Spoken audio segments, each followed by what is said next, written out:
This is the Stop Playing podcast with Sham and Shaka. I'm Sham. Shaka, what's going on, Sham? Hey, easing through the week. How about you? Easing through, and basically we're at the week's conclusion. Right. It's Saturday. Right? It's Saturday. Saturday afternoon.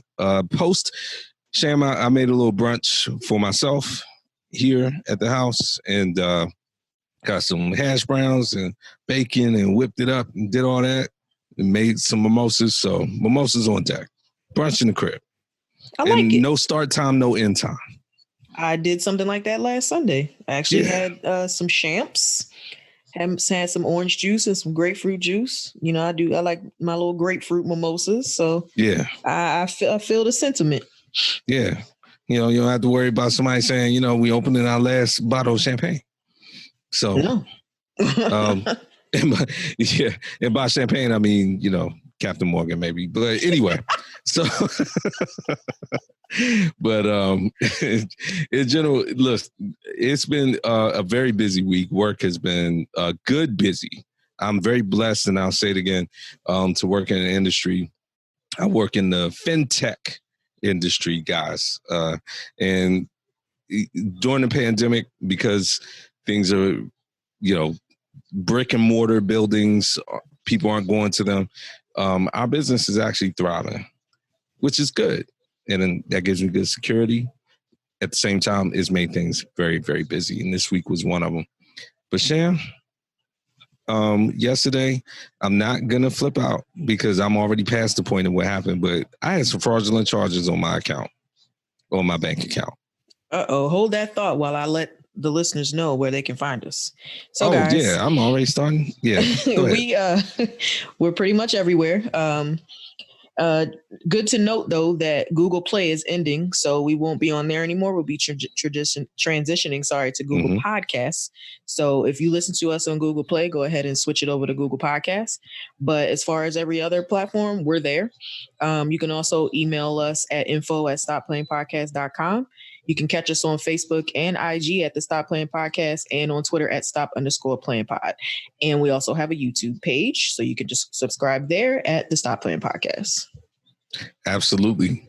Pause 30 seconds for station information. What they do on the radio? That's what they do on the radio. Yeah, that was awesome. Yeah, that's way more important than what I was talking about. So, yeah, thanks for that, Paul. No, subscribe, guys. And we've been getting some great feedback from you guys, which we'll talk about in a moment. The only thing I want to say is this. It should not be as difficult to rectify fraudulent charges for some banks as it is. I had to call because of the pandemic, quote unquote, like people aren't picking up the phone. Yeah, they give you these little forms to fill out. Then it takes, in some cases, days, in some cases, weeks to get the charges rectified. It's nonsense. And you were talking to me about, not obviously that's not all banks, and I know that, but y'all got to get it together. Because basically I shut down the card and got another card as step one of the measures, obviously, but I want my money back. So that put a little damper. Had we taped yesterday, you probably would have had to cut like a 20-minute cut. So, yeah, I'm in a much better headspace today. Well, you'll have to update us if and when you get your money. Yeah, hopefully that update will be by the next episode, but I don't know. Doesn't seem like it. But you were telling me we have some fan feedback too, right? Yeah, we've gotten some good fan feedback here. Alexander and maybe I don't know if I'm saying that correctly, but wanted to thank us for putting on a great show and breaking things down. Now I don't know what we broke down, but I don't care because obviously he likes the way we break things down. So we appreciate you for giving us some kind feedback. Excellent feedback. We also I visited his page real quick. I visited his page, and Alex puts out a lot of statistics.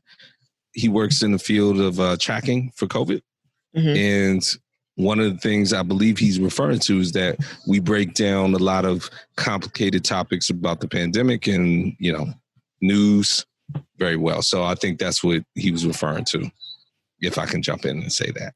I'm here for it. Yeah, definitely. And you were about to say I interrupted you. We got a ton of reviews this week. Thank you guys for the feedback. Thank you all so much. Here's one that I particularly like. Listen once and you'll be hooked. The hosts are intelligent, funny, and cover a great range of topics. There's something for everyone in this podcast. And that is basically the essence of what we try to do. We definitely want to have something for everybody. And if you've been a long time listener, and recently you may have noticed that what we didn't do in the past was kind of time mark the episodes. So now that we time mark them, you can get right into the exact subjects that you're interested in. And it kind of further says how much we want to have something for everybody. Absolutely. And we did mention this when we were studying our analytics in terms of, how long people listen, where they come on, where they drop off. And what I would say is, to Sham's point, everyone has different interests, but it also is a function of like what's going on in your life at that moment. So, for example, if you're driving to work and it takes 45 minutes, well, okay, you just want to hear entertainment and that's it. But then you can circle back to sports later, So we want to make that easy for you. Right. Yeah. So thanks for everybody who posted a review. We have tons more, but just wanted to highlight that one because that one just kind of really hits the nail on the head of what we try to do with this podcast. So we appreciate that. And we appreciate y'all. Big family. Review was from Megan Scagnetti. So thanks a lot, Megan. We love Megan. All right. So, Sham, your week's been okay?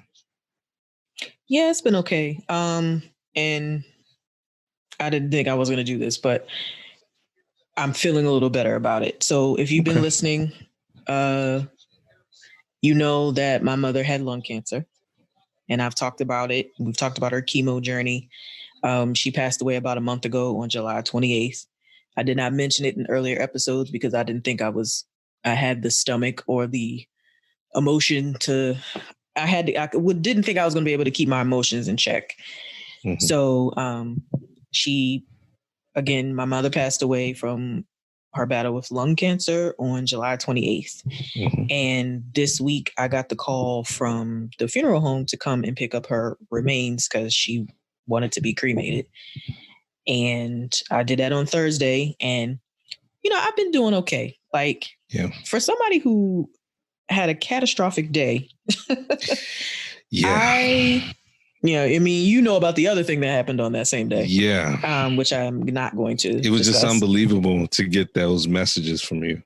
Right. On the same day. But all in all, I've been okay. Like a lot of people have been, for 2 straight weeks, like literally people were over my house or in my face every day. And as much as I love those people, we've talked about this before. I am a very introverted person with extrovert tendencies. For the most part, I'm an only child, although I do have a sister. Yeah. I was my mother's only child. And I revel in my solitude. Mm-hmm. So to have everybody just basically in my face every day for like almost 2 weeks was just like, stop. So since then, I've had some time to myself and really had time to just kind of dig in and deal with my feelings and emotions. And I have to say, like, I'm doing very well. Obviously, I'm going to have my moments and I'm going to have them, sporadically for however long that happens. But I'm doing well. I'm feeling good. People have a right to worry, but they don't have to worry as much. I'm forging through. Well, speaking as someone from the outside looking in, you're certainly holding up very well. Given all the givens, it's a testament to your strength for somebody like me to see it, because it's one of those things like a person never knows how they would hold up or handle things like this until it happens to them. Mm-hmm. And obviously that hasn't happened to me, but the point being to see how you've been maintaining through this has been a testament. Guys, I'm honestly, I'll be even more transparent with the family. I haven't been one of those people in Sham's face physically. We just, it hasn't worked out like that. We've been communicating, of course, a lot, but in communicating with her though, I've been able to just see how she's holding up, and we knew, as she said, clearly. I mean, she hasn't talked about it on the show. We talked about her, when she would do it, how she would do it, when she would feel comfortable. And it's good to see that. And that's a further testament, I think, if I don't want to presume too much, of how much of a family we consider you guys, that she feels comfortable at this point to be able to speak about it and hold up well about it. But rest in peace to Miss Boston. Rest in power to Miss Boston, who I met and who's just a spectacular woman. And the other thing, real quick, about mothers. So my mother, of course, chimed in and reached out to Sham. And Sham, that was a big production before that. I'll just tell you that right now. I'm mad you just put your mom on blast like that. Oh, she's not going to be pleased. She's not going to be pleased. She's coming for you hard. She's going to come for me for that. But, I mean, something to laugh about. Thank you, Miss Struthers. I did reach back out to her and thank her. And, Yeah. She got that. And you know what I like? And then it was a big production before that. And then once she reached out and reached back, she gets all the credit for the reaching out. It was a joint enterprise. I was playing. No, it was all her enterprise. It was all her enterprise. Man, I'm gonna catch so much more. We might have to cut this. I ain't cutting this. Yeah, but no. Thank you for sharing that with us as a family. Family, what you guys think before we get started about a moniker TSSP? See, you can't even TSPP. See, that's why it's wrong. TSPP family. TSPP family. It's not playing pocket. Yes, it is. TSPP or just SPP. The fact that it was just a struggle for you to even get that out means that it doesn't work. You know what the struggle is? The T. You said it. We don't need the T. You don't. We need it in the title itself, but not in the moniker and not in the acronym. So SPP family. I like it. Family. We'll figure out a way to get some polls and results. And Sham, I was thinking about something we were talking about earlier. And you guys will get a tease or something because I think it'll be a good idea. And then it's about to roll out. And we'll start getting some feedback on stuff like this and get your input as we use the vehicles we want to use. So with that being said, we ready to get going? Let's get into it. So it's been every week is a busy week. Every week is a busy week, but this week is the week of the conventions. Mm-hmm. So Sham, I'm going to put this out right now. You definitely watched more of the convention than I did, which on its face is surprising. Obviously, I lean more in the politics than you do. But as I said, I really have been very much in work this week. So my plan was to kind of work and then DVR the parts of the convention, especially the speeches I wanted to see and then catch up on it. Never got a chance to. So I really just had to see bits and pieces. So I'm going to lean on you. What were your impressions of the Democratic convention this week? I thought it was really well thought out and executed for the most part. Aside from the technical difficulties, there were definitely a lot of them on the first night. Probably because everybody was Zooming from everywhere. Mm-hmm. But I thought they did a great job. They had a good mix of kind of like civilians and political people, some military people coming in. I thought each night they ended with kind of like like when you go to a concert, you end with the main right. event the or headliner. whatever. The headliner, exactly. So the first night, I want to say it was Michelle Obama. Yeah. And when I tell you that lady, she was excellent and came out with the bang. Like She did not hold anything back. She basically called it like it was, said, look, we got a president right now. I don't have any clue what he's doing. He's not prepared for the job, is not qualified for the job. He don't need to have the job. And basically to take his own words from him, and as he talked about with the COVID crisis, it is what it is. And that's really all you needed to know. So, no, I didn't see the speech live, but I definitely watched it after, number one. Number two, the shockwaves from that speech were epic. I mean, everybody just went wild over it. Good and bad. Yeah, of course.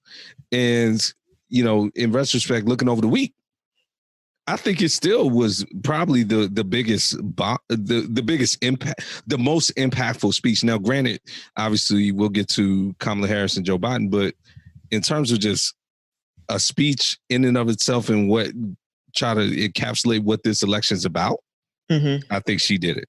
Yeah. At this point, you know, we've said it a whole bunch of different ways. I'm going to just say it like this, and maybe this captures the sentiment. I would be more nervous about meeting Michelle Obama than anyone else in, like, even near the political spectrum. That's just much respect, how much I respect how she carries herself and just how she deals with things. And then the ironic thing about that is, you say, if more than anybody in the political spectrum, she hates politics. Exactly. So that's why it's even more, you know, interesting that she is that person. Just to round out the first night, I want to say that Andrew Cuomo gave a magnificent address. So magnificent that 45 could not stop tweeting about him for like hours. He really got under his skin. And Bernie Sanders was right before Michelle Obama. And he's always engaging and excellent. So I really enjoyed him. Interestingly, though, no tweets about Bernie. Just skipped right over him. And Michelle, so I don't know if we've talked about this, but is Michelle untouchable? Did we talk about this? Because I feel like, no, we haven't. We haven't talked about it on the show. And actually, to your point, I don't ever recall us talking about it. I think 45 is savvy enough to know if he comes directly from Michelle Obama, that's too on the nose for racism and sexism. It would be like going for the Beyonce and the Bayhive coming at him. Yeah, I get it. It's too on the nose. I also, to your point about Bernie, that's strategic. He said in the past, half of Bernie's supporters turn around and support him. They did that last time in the other election. So that, in my opinion, that's strategic. He doesn't want to directly come for Bernie. Okay. It would have been his worst nightmare if Bernie had run against him, honestly. So. Okay. So, moving on to the second night, I'm going to pick out the folks that I thought were just excellent. AOC, always excellent. She was great. Bill Clinton. And I got to tell you, I felt like he should have been closer to the end, because Bill Clinton's address was excellent. And it reminded me how great an orator he actually is. Spectacular. And we just don't hear enough from him. Bill Clinton, I remember in 2004 when Kerry was running against Bush. And the problem with Kerry was that he was a dry candidate. And he just did not. Well, right. No, allegedly. It's like, whatever. But he just didn't inspire a lot of excitement. And George Bush had tangible problems that made him very beatable as an incumbent, but he just couldn't. And going into the convention, the whole thing was like, yo, we got to get some energy into the Democratic base. And people were saying this with Hillary too. Like, that was a problem with Hillary when she first ran against Barack Obama in 2008. They were saying she didn't use Bill enough, like she, you know, in speeches and events, because he knows how to energize the base. He is a spectacular speaker. The man's a Rhodes Scholar. People think Bill Clinton is just like, or some people think Bill Clinton is just some kind of joke president because of obviously all his like personal issues. The man did so much for the economy when he was in office too. Yes. So like his presidency wasn't a joke, aside for the fact that whole impeachment happened. His presidency was hugely successful. Very. And so he's very intelligent as a person. And to your point, a spectacular public speaker. And it's something he always works on. So that's not surprising to hear. To your point, though, I think strategically the problem with Bill Clinton is his ego is also that big. And the problem with the Clintons, period. And you got to balance out. One of the main complaints about the Democratic base is when are we going to start moving away from the Clinton quote unquote era? When they die. Right. And it's like, it's never going to happen. Right. Even with President Obama, it's like he had to battle that to get where he is. And there's still Clintonites who don't like him. Birtherism came from Clinton people. So, that's one of the challenges when you do the convention, but that's good. Yeah, it's good to hear. I did not hear his speech. Yeah, you should go back and listen. Yeah, it was excellent. He went directly for Trump's handling of the pandemic, as a lot of people did, but he did it in a way in which a lot of other people could not carry the message. So I thought it was excellent. My president was there, and I call him my president because he was the president when I was born, Jimmy Carter. So it was nice to see him and Rosalind Carter. They were both there. And they ended that night with Dr. Joe Biden's wife, who gave a very heartwarming, speech about her husband and, what you would expect. It was okay. It was a supportive wife telling her side. And hey, Shane, what's the best thing Joe Biden's ever done recently? Remember the smoke when somebody tried to come on stage? Oh, yeah.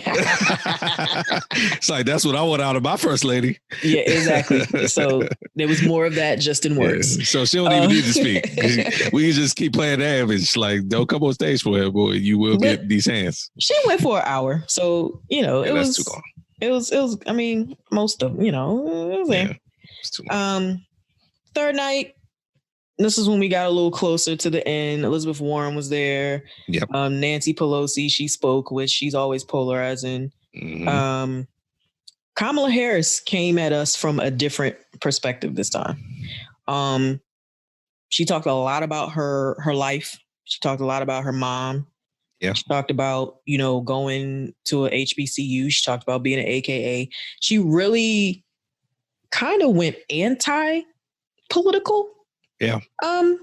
Kind of just gave us an insight on who she is and what made her where she is today. It's probably some of the information she gave in that speech was probably some of the stuff she should have said during the debates. During her own speech. And right. During her own campaign. Correct. Right. Correct. I'm like, where was all this before?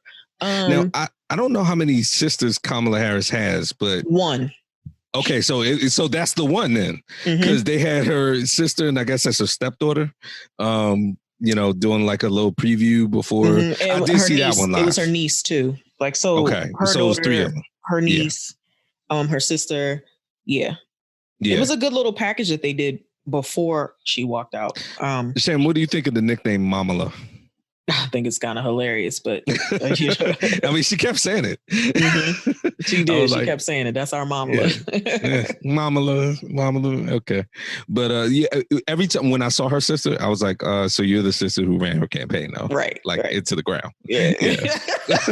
Like it was a sweet, like little, like, nice little montage. But at the end of the day, I was like, okay, all I'm thinking of you is like, you cost her the chance to be president. Like, right.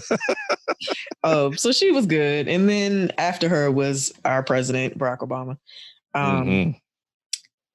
So I'll say this again, great orator. He speaks in a way that keeps you very engaged and kind of like gives you you feed off of him and it brings emotions out of you. Yeah. However, I guess here's the thing. You start off with Michelle on Monday. You want Barack to come in there and just like kill it. And for me, he didn't kill it, but he was poignant and fact driven and basically was like, look, this president sucks, just like everybody else. But I like that he presented from Philadelphia, which I liked it, but I thought it was a little odd.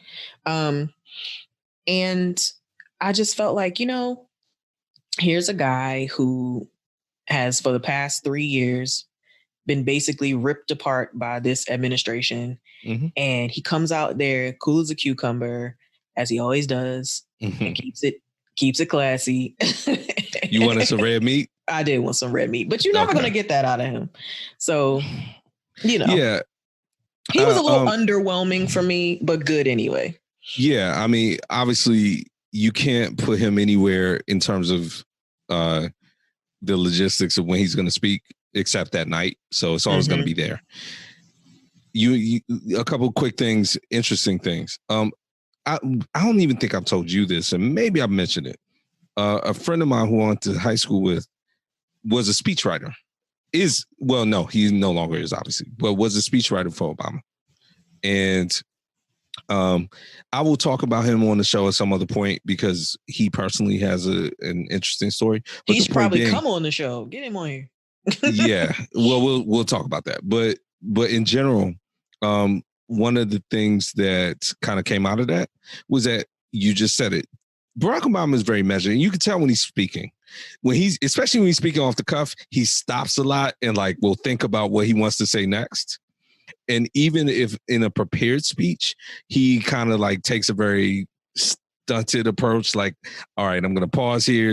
Really want to wait for the statement I'm about to say to have the most weight and things of that nature. Whereas Michelle Obama and Bill Clinton, their speeches have more of a flow, an emotional flow to them. They pour their emotions into the speech. And yes, everyone involved has practiced it, but there are times when you could tell Barack Obama is more concerned with making sure that the facts come out straight and that he sounds like he has all his things in place than the emotional impact. And that's what I got from this speech, because to your point, he had all the space in the whole world to, bash 45, bash everything that's happening. He wanted to make sure now he was a lot more, and I think everyone has reacted about this. He was a lot more. It wasn't sweetness and lights like you usually get from him. This was you need to go out. We need to go out and vote. These are dark times. All this stuff is happening in the country. And it was not gloom and doom, but come to Jesus. We need to do this. And a lot more subdued approach. And then when you couple that with the way he approaches speeches, you walk away from that man, I thought he was going to come out there and give me some red meat and be a cheerleader. Yay, we're going to win. And we're going to crush these guys. And these guys have been trying to crush me in their line. He was like, no, this is too serious for that.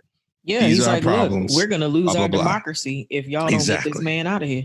Exactly. And it was telling to see that, but all the more jarring, really, I think Barack Obama, if you were to ask him, it would be look, my only purpose out there was to make sure everybody goes out and votes. Period. That's all he cared about. So, but yeah. So, Republican convention next week, Sham. You sent me this story. Wait, no, we ain't talk about Joe. Oh, I'm skipping over Uncle Joe. How you gonna skip over Uncle Joe? Now you getting like Uncle Joe forgetting stuff. Nah, I ain't forgetting him. I mean, it is what it is, man. Just put him in there. Let's go. Yeah, okay. You crazy. All right. So what I did like about the last night is that they had the past candidates in a round table. Yes. On a Zoom round table talking about what they love about Joe Biden. Awesome. I feel like it was awesome. I felt like this night was mostly a lot of people who had personal interaction with him, experiences that were tangible, that they could recite about just the pureness of his heart, the fact that he is a really nice guy, how he's so empathetic.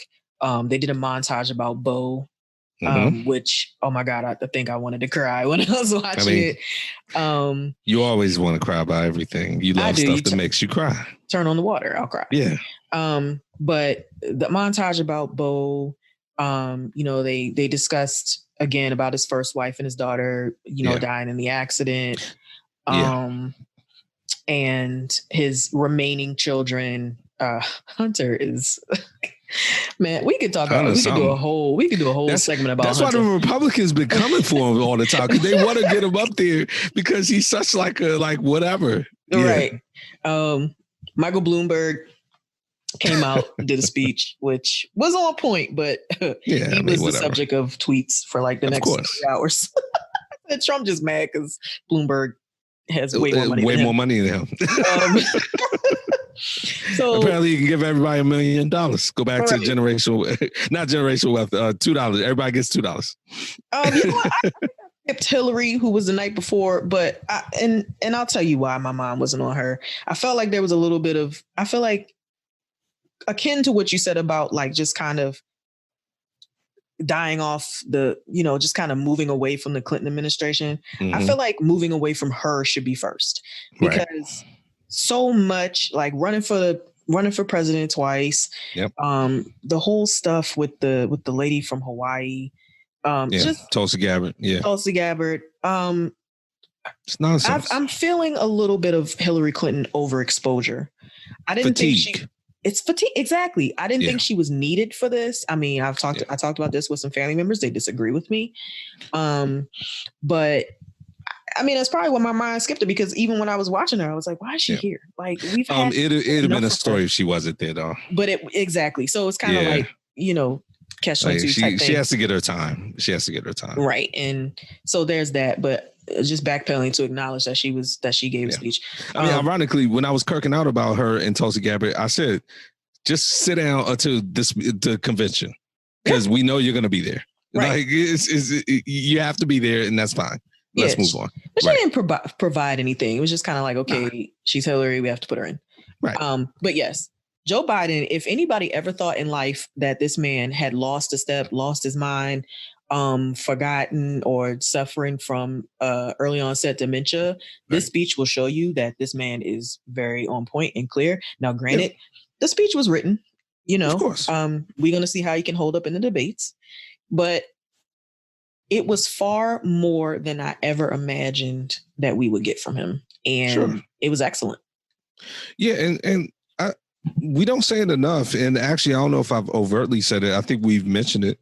Joe Biden suffers from a stuttering problem and has overcome that in his political life. And there was a 13-year-old boy on there that did a montage saying how much Joe Biden helped him or helps him with his stuttering. And that should be hugely inspiring to anybody with that kind of issue, especially on the platform of national politics, and especially dealing with somebody like 45.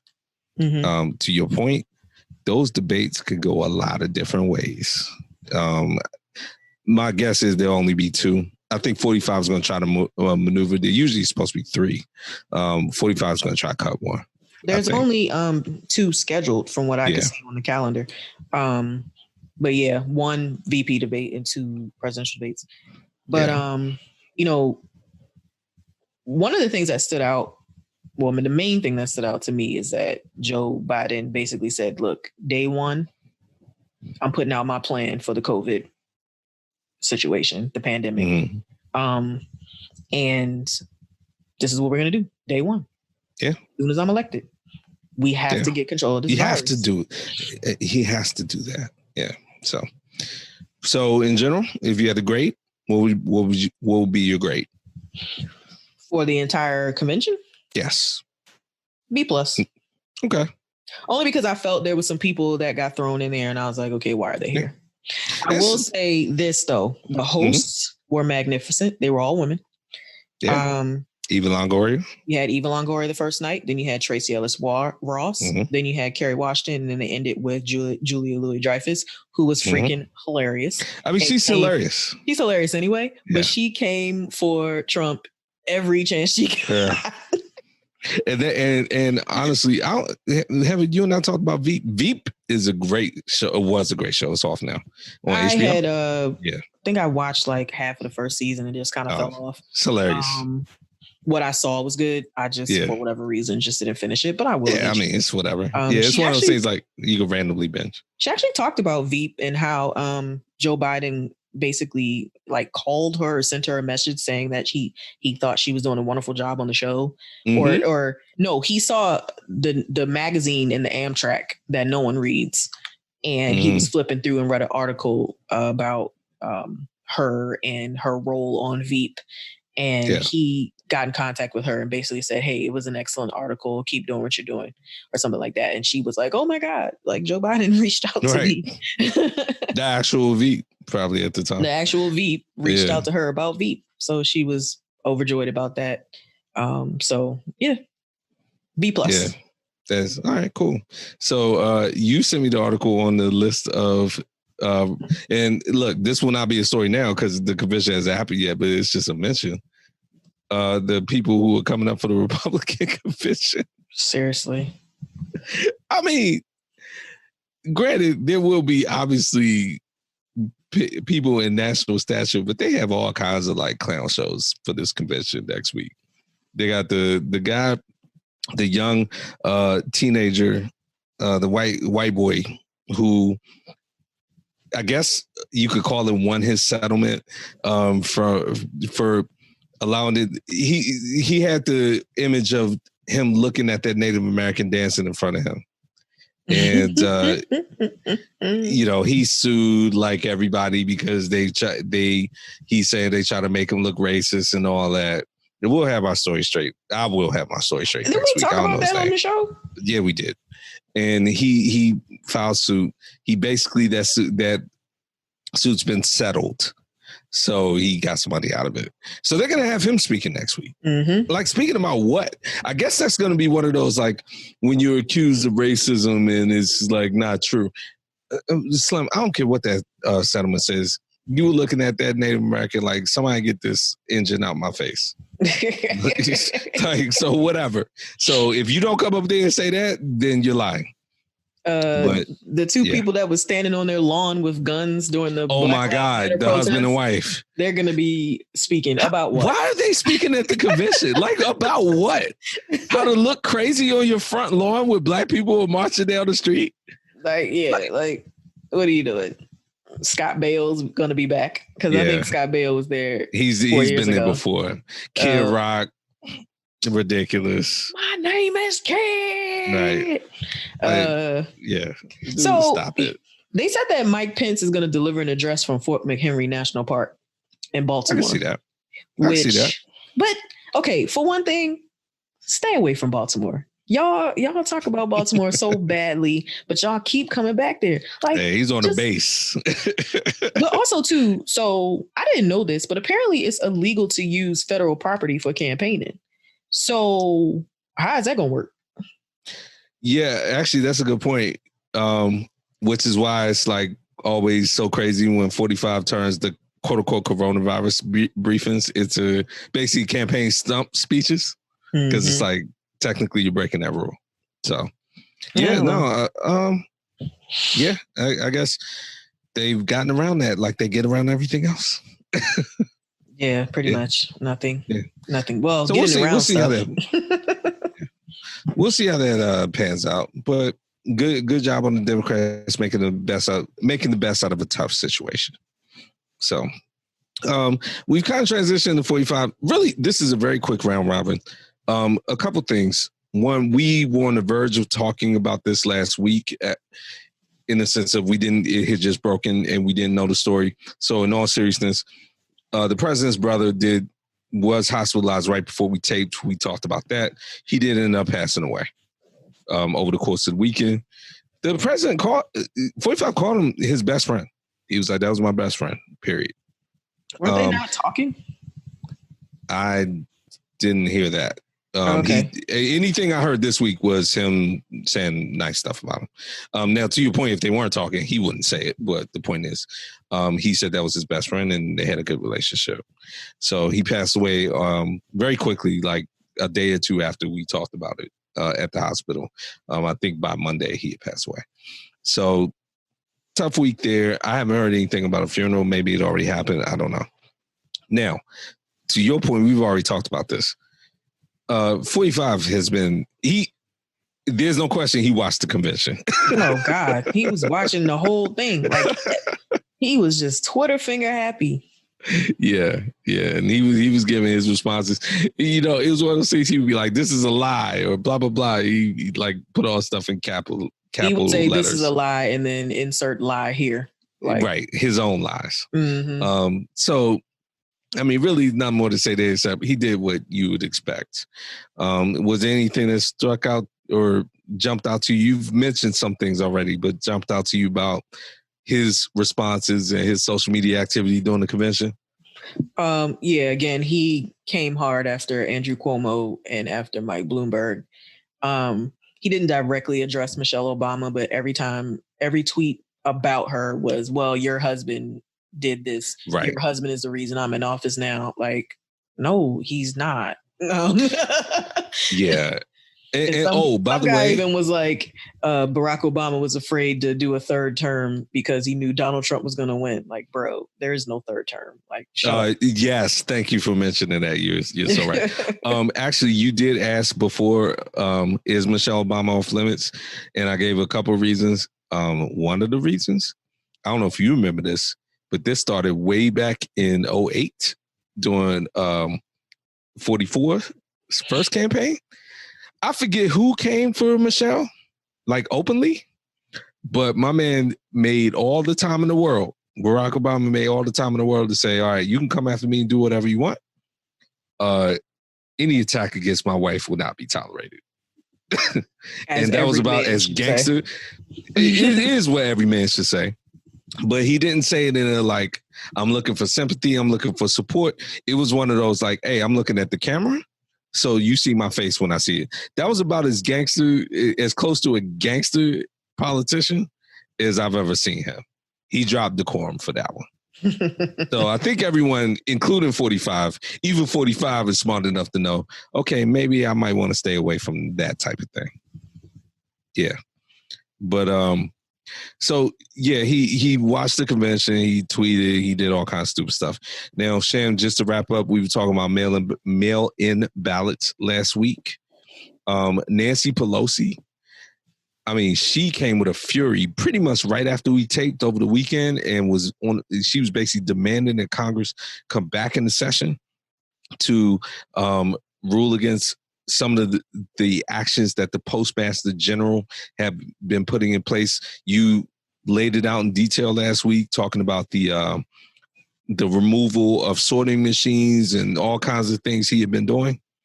So the Postmaster General has come on a lot of fire. There were protests outside his house, stuff, things of that nature. Nancy Pelosi made that ruling, and this week he's halted a lot of those actions that he was taking and has said, look, okay, we're not going to do any of this stuff until after the election for the appearance of propriety. That's common sense. Like, I don't work for the government, but you can't just be slowing down mail. I mean, the optics are horrible, and they're horrible. So why? Yeah. But now he's like even going 180 and saying, look, we're going to prioritize ballots over other mail. Like, stop being extra. Just do what we were regularly doing. Like, you know what? You know who the best postmaster from one extreme to the other. You know who the best postmaster generals are? They go their whole term. We don't know who they are because they never said anything. Why do we know his name? Yeah. Why do we know his name? Keep the trains moving. Exactly. Now, one name we do know is Steve Bannon. Sam, I woke up. Yeah, exactly. Yeah, I had the same reaction. I woke up on Thursday morning to the news that Steve Bannon had been arrested. And I was like, well, this is spectacular. And then when you unpeel the onion some more, now granted, if any indication, especially if he wins the election, but even before he loses it, 45 will try to get him out of this. They're not really that cool anymore, but they're cool enough where he doesn't want him outside the tent. So he'll try to get him out of it. But the long and short of it is Steve Bannon got arrested because he's involved in a fraudulent scheme for a GoFundMe page for the wall. It's a Ponzi scheme for the wall. Okay, so $23 million, or actually $30 million. The goal was $1 billion, by the way, for the GoFundMe page. Let's get that straight. How much did they get? They got like 30 million for Jesus. I don't know how many users. Yeah. I mean, it was hundreds of thousands of racist people. So here's the thing I like about this story. Racist people. Yeah, because here's the thing I like about this story. Unlike other Ponzi schemes, where you hear about people losing their pension and, whole companies flushing pensions down the toilet and people losing their life savings, and they're not going to get it back. Bernie Madoff's victims will never get restitution, stuff like that. In this case, I don't feel bad for anyone involved. Hell no. Whether it be Steve Bannon, if he ends up going to jail, which he probably won't, they'll probably work something out. Or 45 will get him out of it.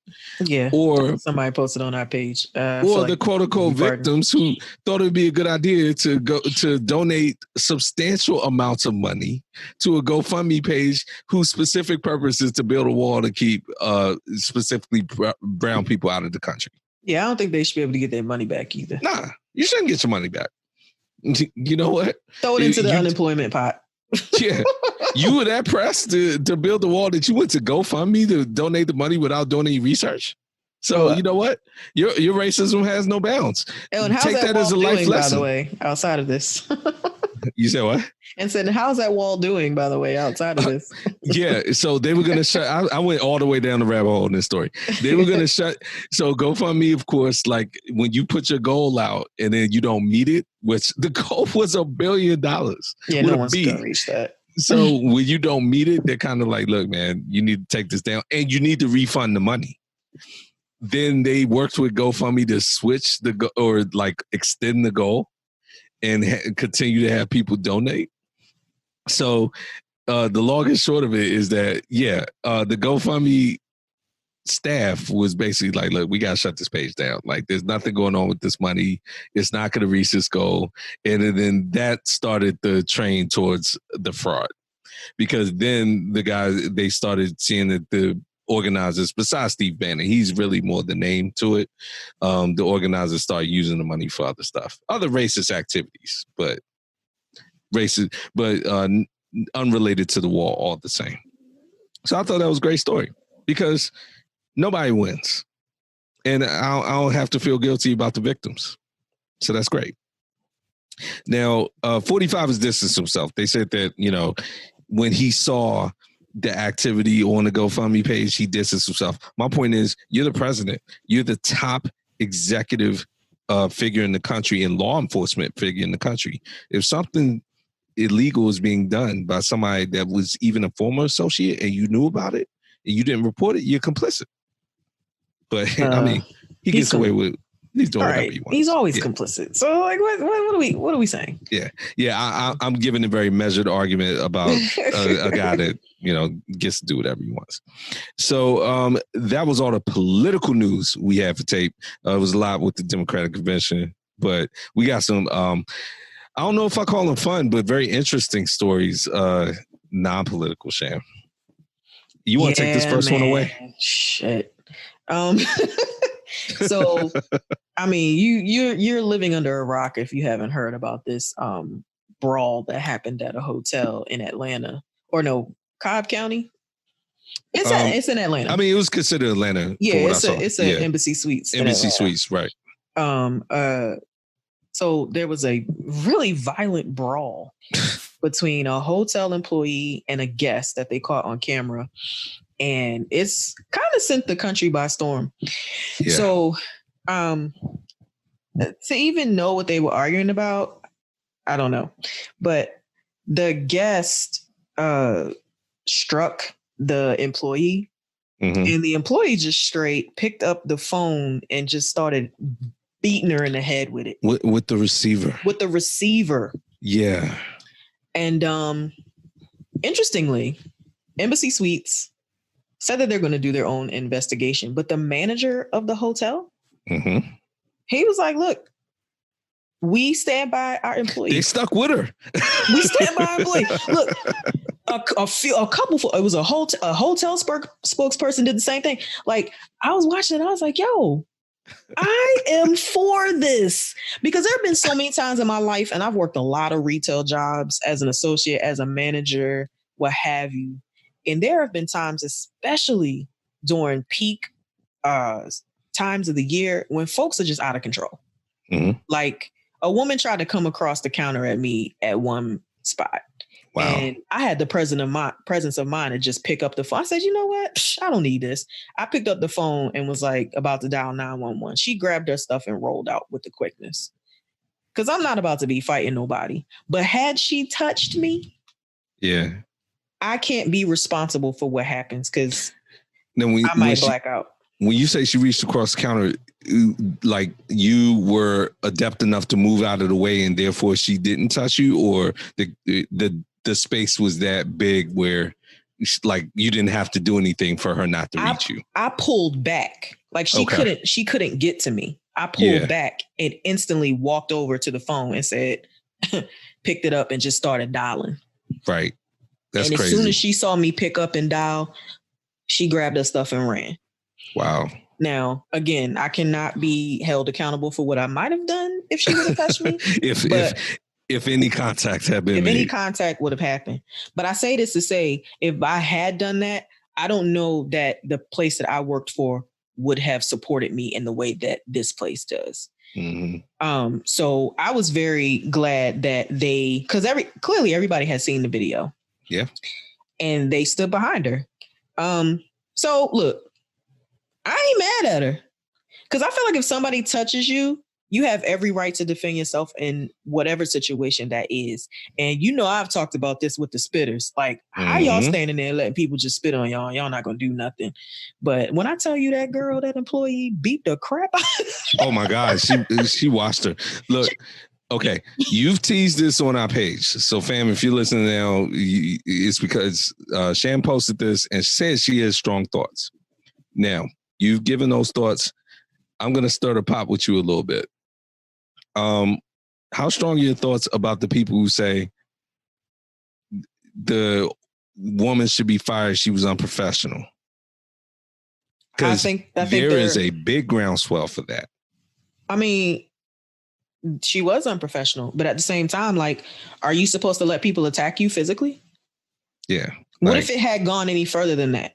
So I'm just working in my job and this person touches me. What if that just doesn't stop there? What if that person decides that they want to beat her up? So I'm supposed to stand here and get beat up in the spirit of professionalism? No. So I agree with you. So you watched the whole video, and like you said, the employee was the victor of that fight. Mm-hmm. At what point, if any, did she go too far, even in response to what happened to her? If any. If she didn't, then in my opinion, she didn't go too far. You want the smoke, you get the smoke. Now, don't ask if you don't want to receive. But I will say this though. I think this situation would have turned out completely differently if the people involved, or at least one of the people involved, was a white person. Yeah. Now, I did not say that there are two black women fighting because they were two. Yeah, there were.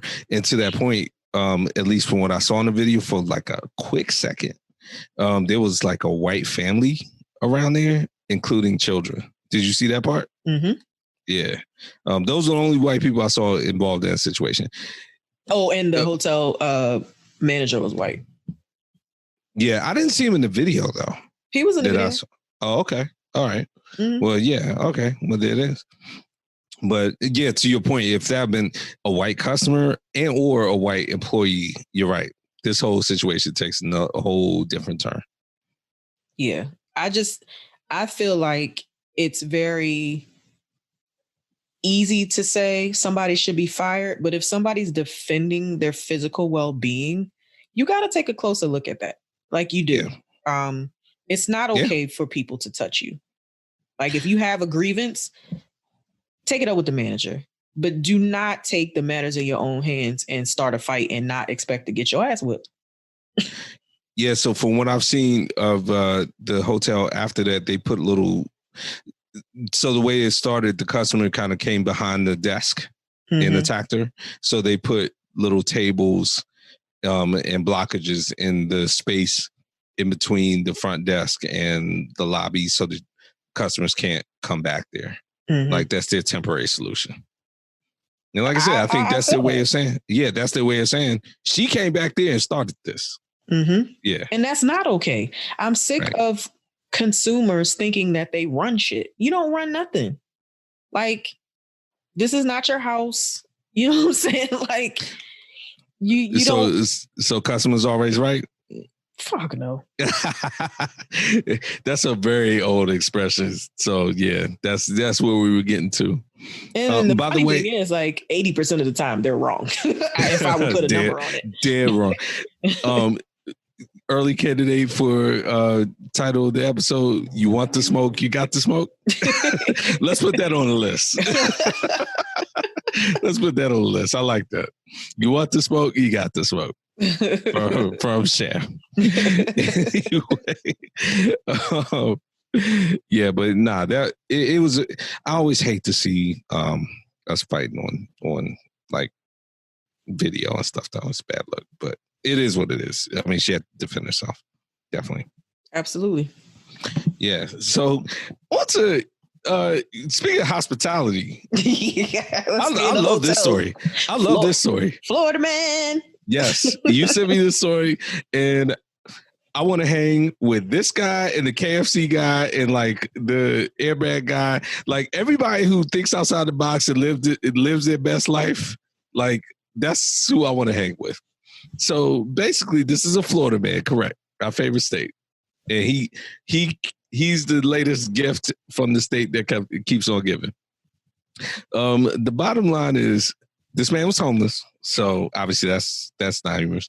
But he was living in a suite, in a luxury suite in the soccer stadium. I want to say it was Tampa. Yep. For weeks, unnoticed. Now, here's the part that caused some questions for me, and then I saw the comments too. The total bill was they said he ran up $250 of expenses for food, like thousands in clothes, but $250 for a few weeks. That's nothing in food, though. Exactly. Like, what was he eating? And it was a luxury suite, so I would assume stuff was overpriced. So, like, was he eating it all? Sham, my favorite part. They said when they found him. Or like, okay, he snuck in with a cleaning crew because the stadium has been empty, for games. So he snuck in with a cleaning crew weeks ago, and then they haven't been checking the suites because nobody's been there. They said when somebody did a random like walkthrough, they found a shaving kit and all that. So my man had made himself completely at home. Oh yeah, like they found blankets, razors, all types of stuff. Like at least he was taking care of his hygiene. And it's one of those things like, Slim, who are you shaving for it? Hey man, he just wanted to be clean. Just wanted to be clean, I guess. But it's like, did you have a job interview? Did you leave the stadium? Come back? What are you doing? But and then on top of that, you took the time to shave, but you haven't been eating. Like that's my concern. $250 for 2 weeks.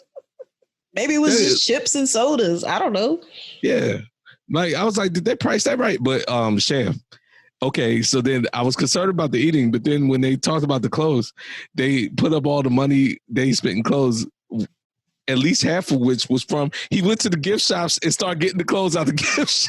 Yeah, they said they seen him on video wearing the clothes and just helping himself to food all around the stadium.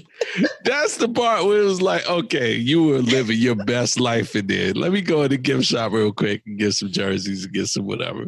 But then they arrested him, which you know. I mean, it's one of those like, I guess you got it, but the charges seemed a lot more serious than I think they should have been.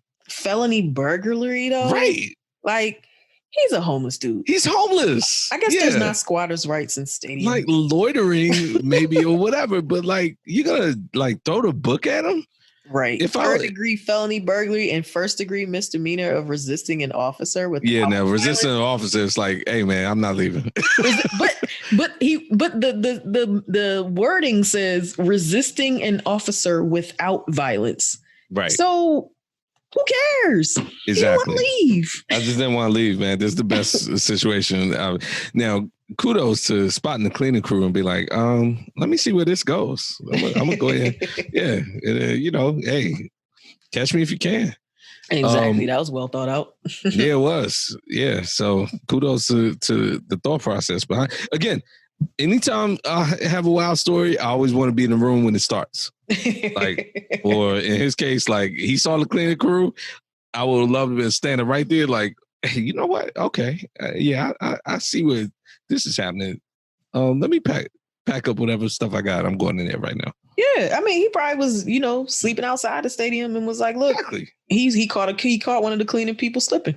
They probably left the door cracked, unlocked, or something. Mm-hmm. Roll right up in there. Opportunist." Yeah, to your point, if you get a little sense of the schedule, like, all right, they come by every Tuesday at like 2:00. Yeah, I'm in there. Yeah. Yeah, there it is. So you ready to move on to some entertainment? Yes. Entertainment, and I know it seems like we've had a lot of big news stories, but to me, the entertainment has been like the biggest stuff happening this week besides the convention. Yeah. We have a huge update. Jam Master Jay, his murder suspects, there's been an indictment. So they've unsealed the indictment and charged a couple of gentlemen with the murder of Jam Master Jay. Sham. I mean, I knew it was a long time ago, but then when they put the year in there, it just brought the case home. This is an almost 20-year-old case. Yep. This happened in 2002. Yep. It's ridiculous. And I remember when it happened, because I was like, Jam Master Jay, who would want to kill Jam Master Jay? Like, it's Jam Master Jay. Like, you're a whole legend out here. Like, blah, blah, blah. But what I didn't know is he was involved in the drug game. Yeah, he was. And this murder was brutal. I remember when it happened, and they said at the time, it was execution style. It was, this was a dispute. This was drugs. This was money. They went up in the studio. Obviously, we'll get more details as the trial unfolds, but it just seems on the surface like this was a straight up dispute over drugs and the money from it. And it turned into an execution, pure and simple. My problem amongst, obviously, the obvious is that what took so long to unseal this indictment and get these charges out? Because even at the time, the article I read from NPR referenced other articles that were written. These are the same suspects.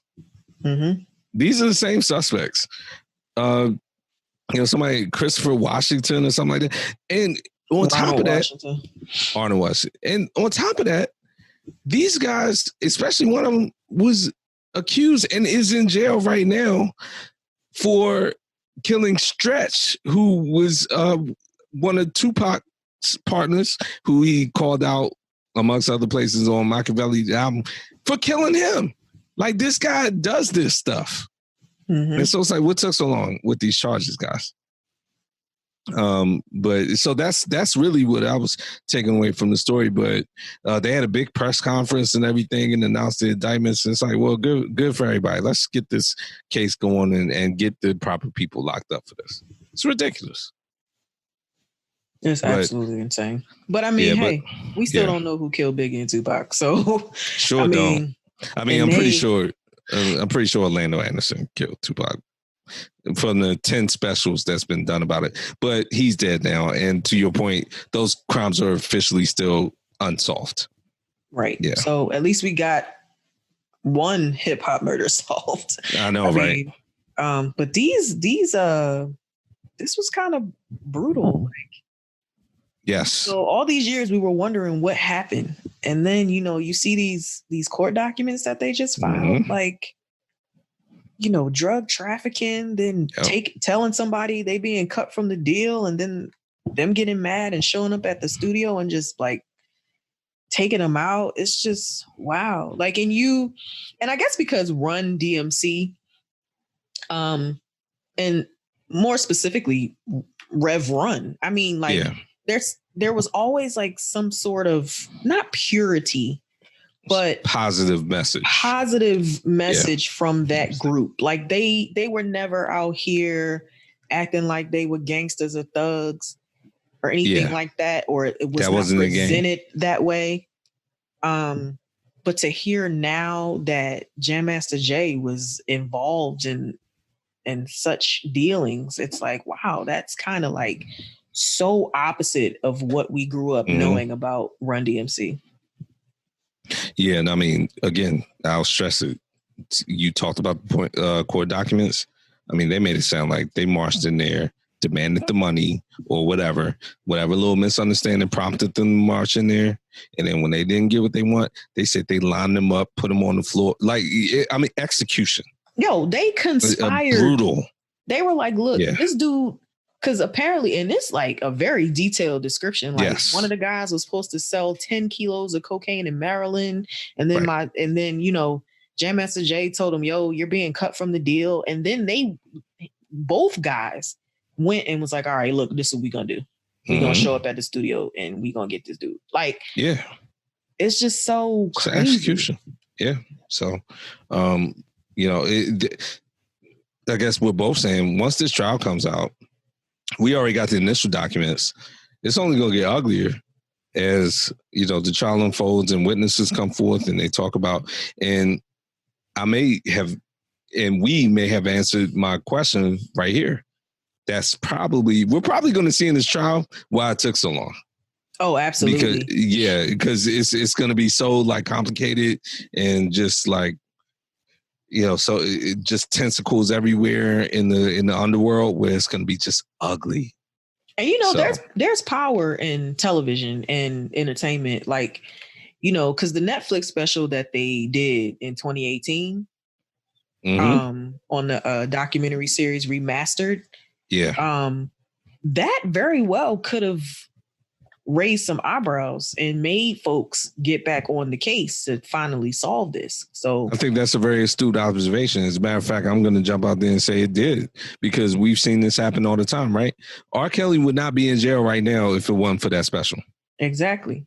Point blank, period. So stuff got to get on TV first, because R. Kelly, and the shame of it all, to every single person, including myself, who listened to R. Kelly all these years and kind of like knew about it, but whatever, is that we all knew it.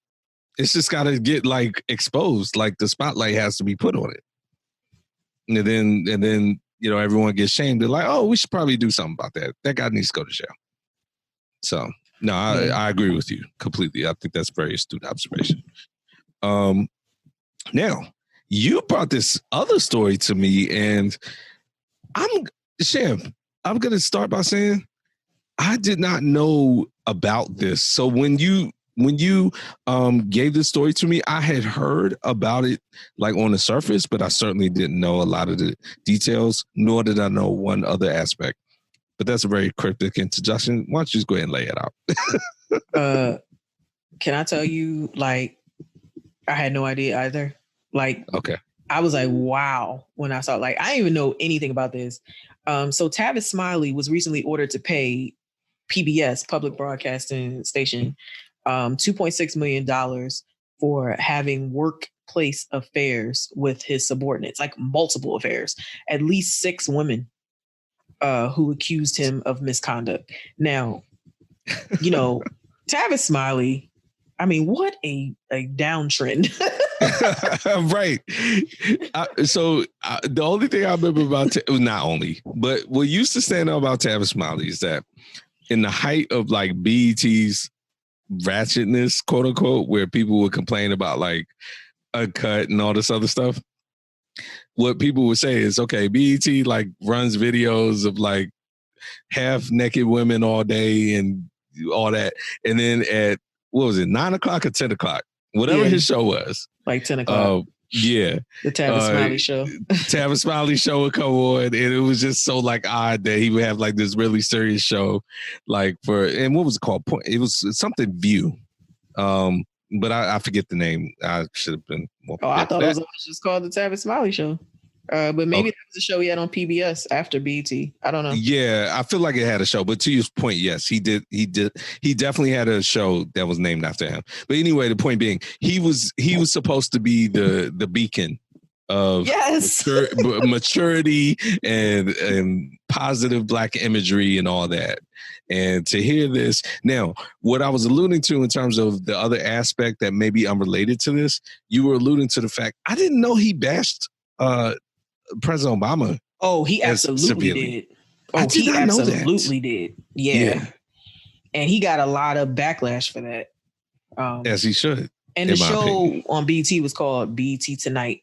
And then it was also called BET Talk. But I think people will remember it as BET Tonight more so. Yeah, I'm probably thinking, I said View, probably Comic View came on like right after that. Yeah. Yeah. Wow. Okay. Yeah, but, I distinctly remember him being really hard on Barack Obama in 2008 when he was running. But yeah, it's like, why are you hard on him? Like, okay, well, anyway, that's immaterial now. That kind of led me to not like him too. And honestly, I didn't really watch his show too much. He always, to me, kind of felt like he was, not above it all, but one of those a little too pleased with himself. One of those black elder statements that statesmen. Statesmen. That's what I was trying to say, but I messed that all the way up. Like cul-de-sac versus cul-de-sacs. But another candidate, cul-de-sacs. Cul-de-sac. So anyway, I just never got a good vibe from him. Like he was just kind of like, yeah, I'm a better black person than you type. So I just didn't really care for him, but interestingly, after reading all of this, six women in the same job. Look, independent of the fact of he clearly was sexually harassing somebody out of those six, if not all of them. But that kind of feeds into my idea of this ego that I kind of felt that he presented, because men with huge egos like this feel that they can do stuff like this and get away with it because of how big and larger in life than they are. Like you said it best. Like he was the beacon of hope for BET. Like he was the one, black savior for a whole network that was putting out garbage. So I'm sure he was walking around thinking like, yeah, I'm Tavis Smiley, bitch. You know what I'm saying? So these women came back and was like, look, we not taking this. I mean, Sham, without unveiling too much of the curtain on my personal life, people say, oh, you shouldn't date people you work with and stuff like that. I say that to you all the time. Yeah, not in my current job. All right. But anyway, but in all seriousness, in jobs in the past, I've done it. 6 people at the same job? But it's hard enough. It's hard enough dating, though. Right. I mean, dating was the polite word, but in general, 6 people at the same job. It's hard enough maintaining like anything with one person at the job without it being messy and everybody in your business and it causing all kinds of problems. Why in the world would you think it's a good idea? And you're on the network on camera to think it's a good idea to be like just. Go ahead and I guess knocking off 6 women at that one location. That's crazy. It just goes back to my point. You're right. Ego. Just like arrogance. Feeling like you're untouchable and larger than life. That you can just sexually harass or make sexual advances. I wouldn't even talk about harassment. That's a whole nother even there was one woman that said she had a consensual relationship with him, but there was a guest on the show that said that he was making trying to have sex with her, and he refused to have her back on the show after she turned him down. And there were a few just instances where he would say crude things and I don't know how many of them he actually got to, except for the one that had the consensual relationship. But more of the complaints have been like, yo, you just coming at me all sideways and I'm not feeling this. So many of them rebuffed him and it became... And, it's interesting. I mean, he is older than the two of us, but Tavis Smiley's relatively young. He probably is around maybe 50 now. But at the time, he was like our age. So, I mean... he's 55. He's not that old. I was about to say, so, okay, a little bit older than 50, but he was like late early 40s. Because this is going back to like the early aughts. So this is 15, almost 20 years ago. And so, I mean, he was in his late 30s, early 40s. And BET, even though, you had hip hop and you had teens and young teens, he was not old. but that was all the more reason a lot of people respected him, because they thought that he was a relatively young person who was taking things seriously.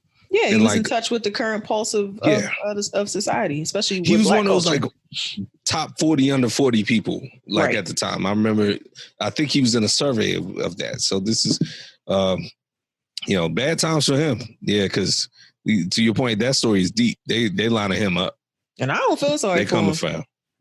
Yeah, I mean, first of all, leave 44 alone. Number one, right? I'm a complete like Obama like surrogate. I mean, that's okay. Yeah, that is okay. I always feel like people who come after other folk have a bunch of shit going on in their life anyway. Who go out of their way to do it. Right. It's almost like, wait, I'm the beacon of Black hope. How is Barack Obama going to come in here and take my spot? No. Right. Like, so that's a very, very astute observation, podcast I'm astute partner. Today. I knew that was the reason I kept you around. Next story. Yeah, so the next story is not really a story. It's just, look, we're excited about this. Oh, God. What do you mean, oh, God? Oh, no. Okay, I skip stories. I'm sorry. Come on, I'm really excited about this. Yo, Thundercats is coming to Hulu. Oh, hugely excited about the return of Thundercats. Thundercats. Yes. You know what? I feel sorry for today's kids. Our generation, the shows, it's all about the music. We can't tell you, we can, but very rarely can we tell you one thing that happened in any of the episodes of the shows that we like, but we could sing that chorus from beginning to end. Feel the magic, feel the roar. Thundercats are loose. Come through, Thundercats. Look, I am excited. I remember when I first started became a Netflix subscriber years ago, they had Thundercats on Netflix and it was amazing. I used to watch it all the time. And then it just kind of disappeared, as Netflix does from time to time. They're just like, look, we ain't trying to have this show.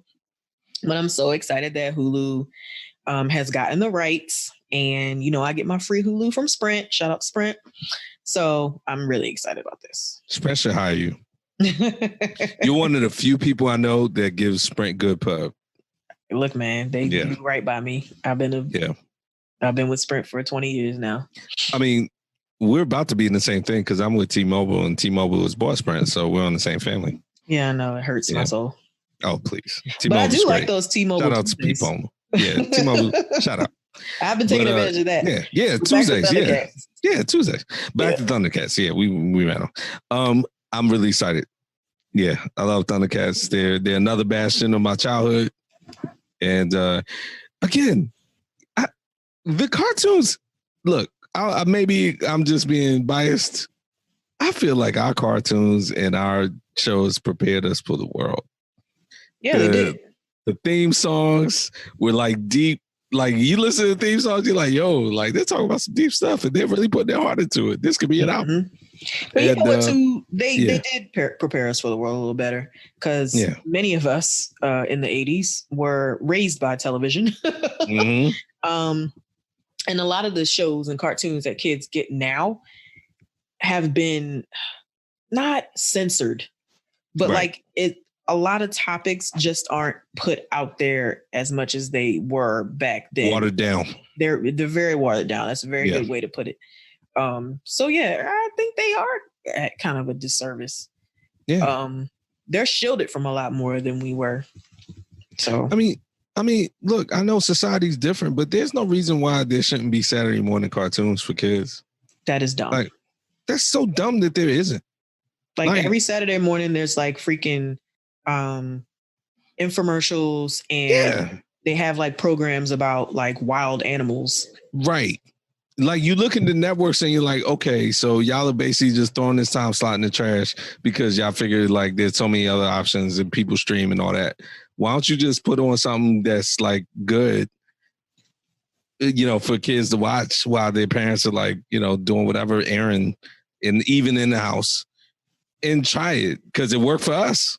And it was an event. Like, you didn't want to get up early any other day, but you got up early on Saturday to watch your cartoons. Right. So like stuff like Thundercats was that for us.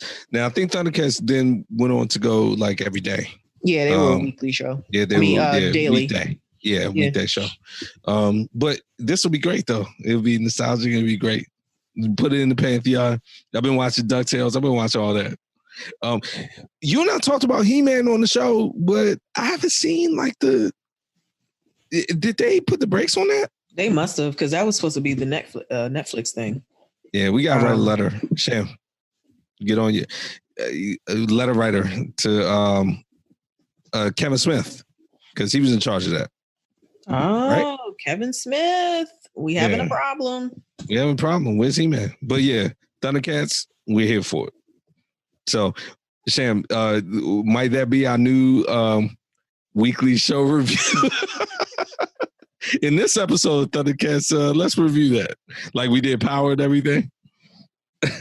By the way, it was too many episodes. It's too many. We need to find another show for that, by the way. Yeah, because I like when we do that. Yeah. Dang. Yeah. We did Power. We did Insecure. Well, Power Book 2 is coming next month. I mean, I don't know if you got the stomach for that, but I do now. What I did was cancel Stars until I'll reactivate it next month. But yeah, Stars had nothing else for me for that. Now, one of the things that I wanted to make sure we talked about real quick, Batman.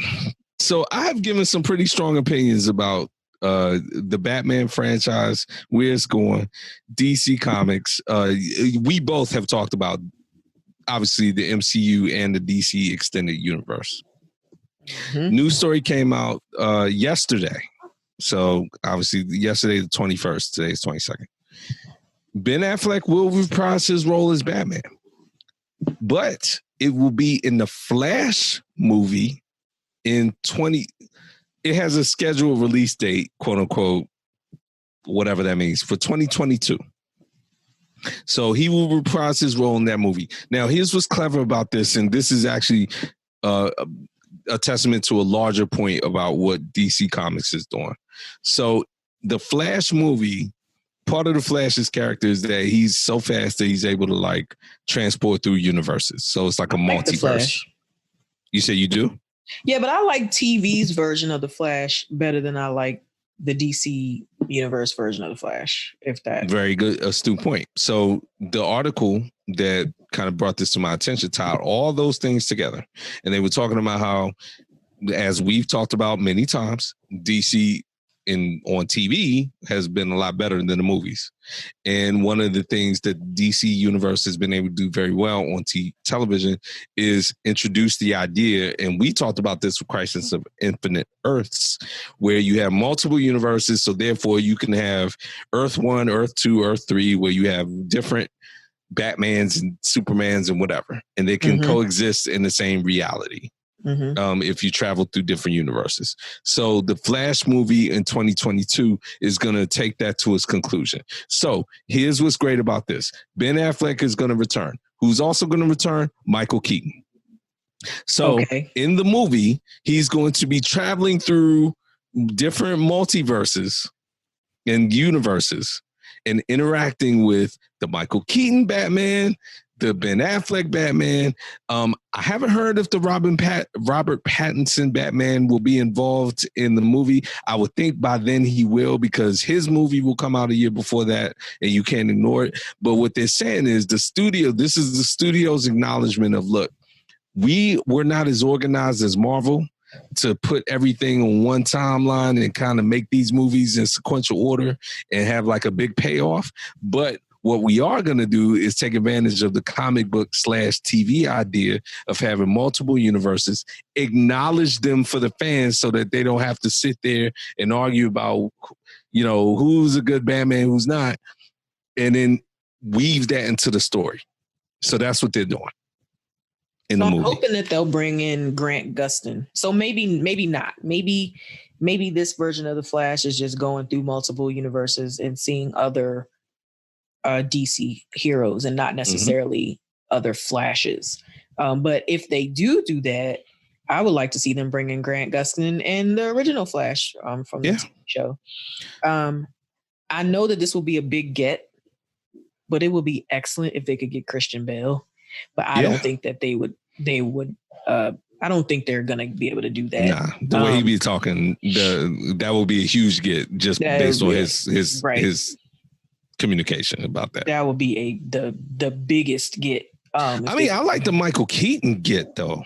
That's a good get, but I mean, he ain't really working right now. Like, you know, he was in Spider-Man and stuff.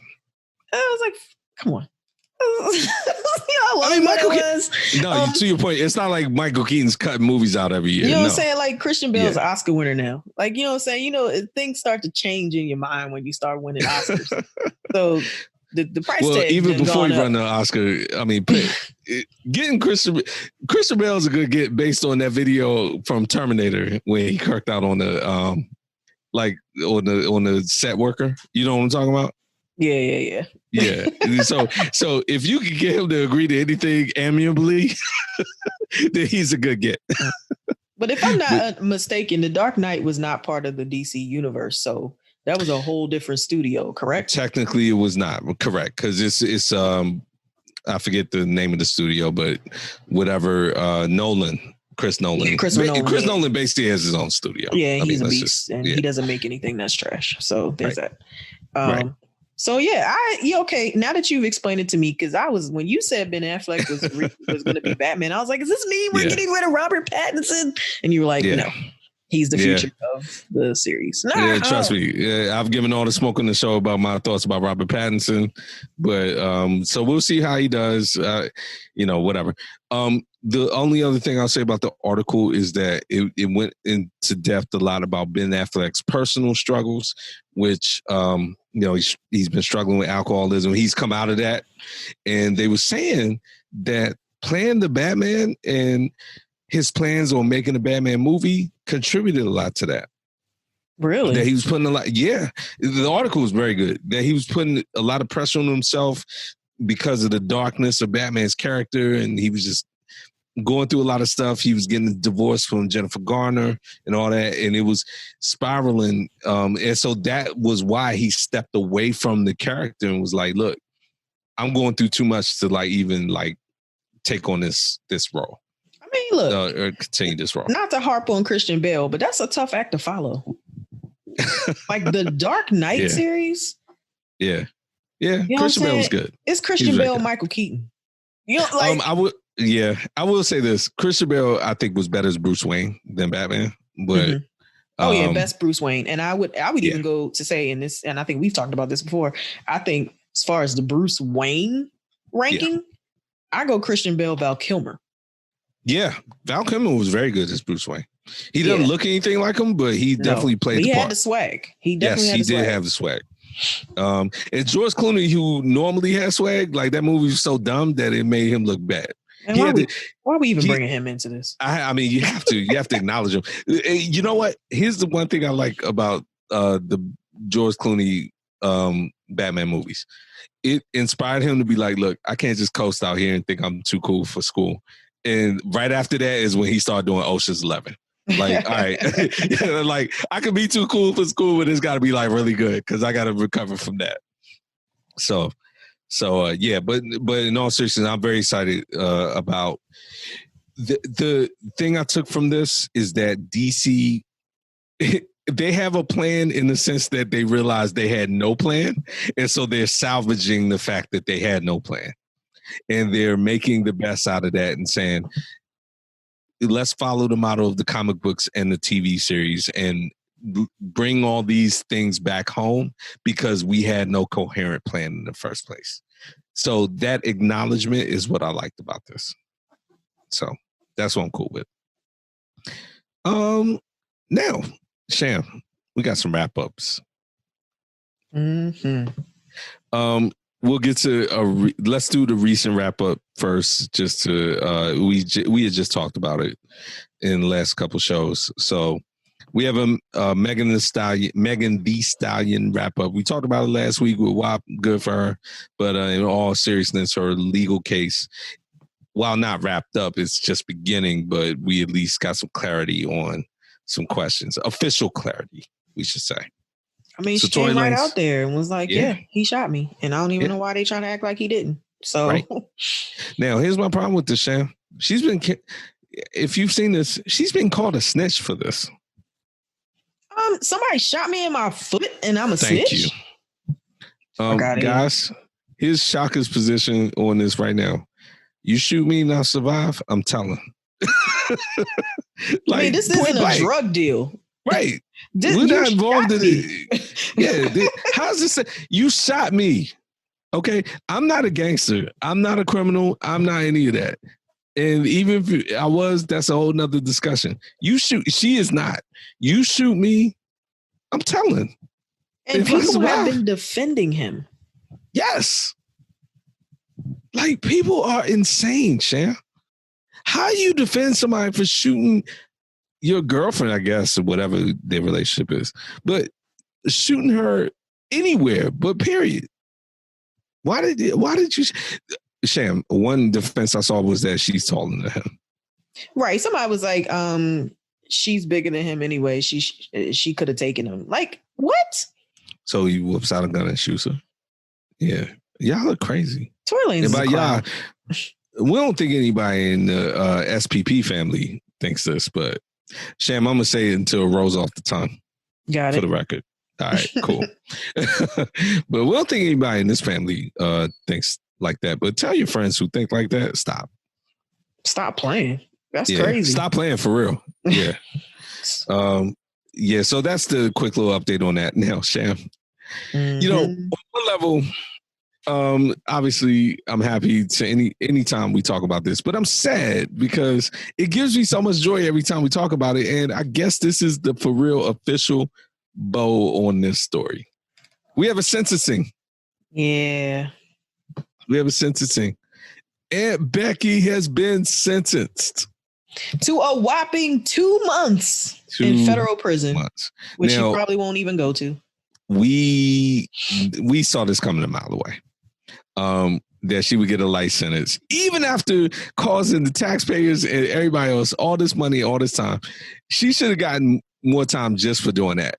Because this should have been the sentence she got if she had just rolled over like Felicity Huffman did in the first place. Mm-hmm. Her husband got 5 months. Now, the part that bothered me about all this, besides like just the complete white privilege and injustice of it all, is that all these stories came out like this week when they were announcing the sentence. Like, news stories have reported that the daughters were involved in this, and I was like, "What? No shit. mean, y'all can come to Stop Playing Podcast if y'all want.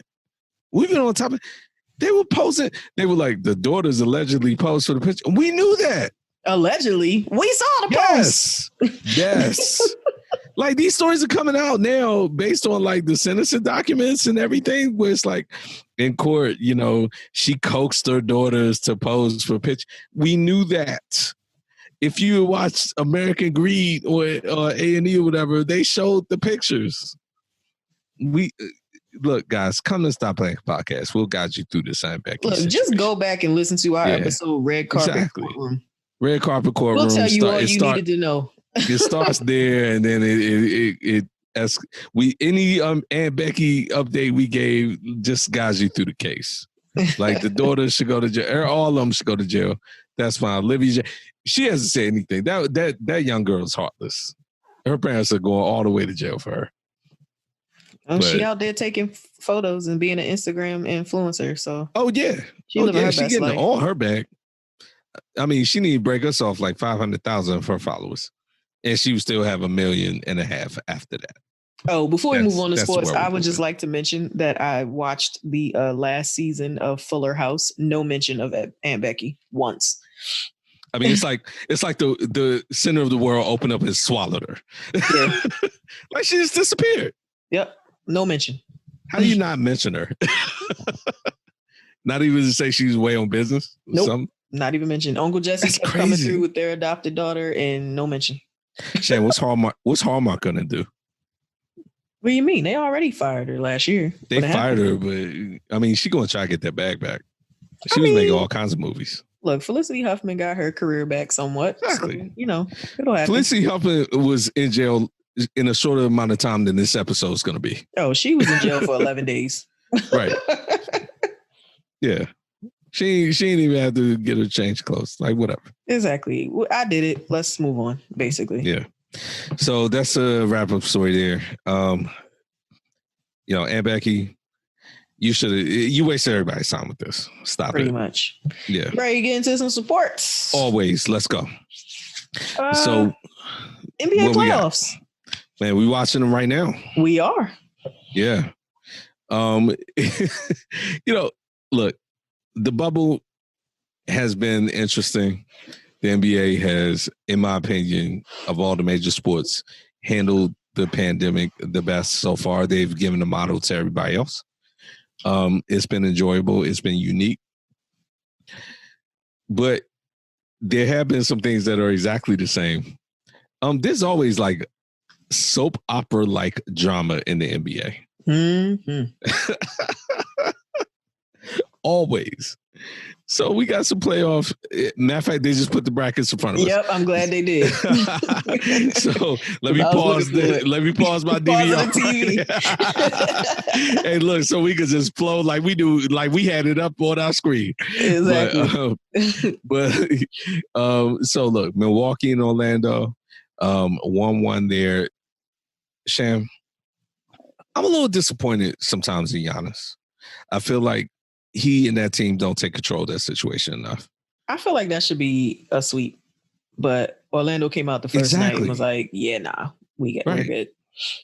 Now there were a lot of upsets in the first. I think a lot of teams didn't understand that the playoffs had actually started. So I'm with him. Yeah, exactly. It's hard, right? Because it's like it's a unique situation, but it is what it is. Miami, Indiana, Jimmy Butler, they're going for game 3. It seems like right now, right? Right now, it's about to start. Yeah. So. And they're already, Miami's already up 2-0. And let me tell you, like, I had no thoughts about Miami or even any, like, positive feelings towards them. Yeah. But Jimmy Butler has made a huge difference down there because they are up 2-0 on Indiana. Now, granted, Indiana still doesn't have Victor Oladipo. So, but even the fact that they're the 4th seed in the playoffs still says a lot.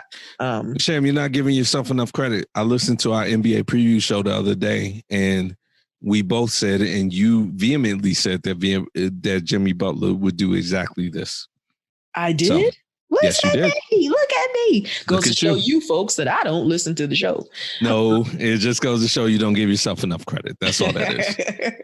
Jimmy Butler, we both said that we like what he was doing down there because we, when we did that show, we were like 10 games into the season and we liked what we were doing. Now, the problem is we spent entirely too much time talking about his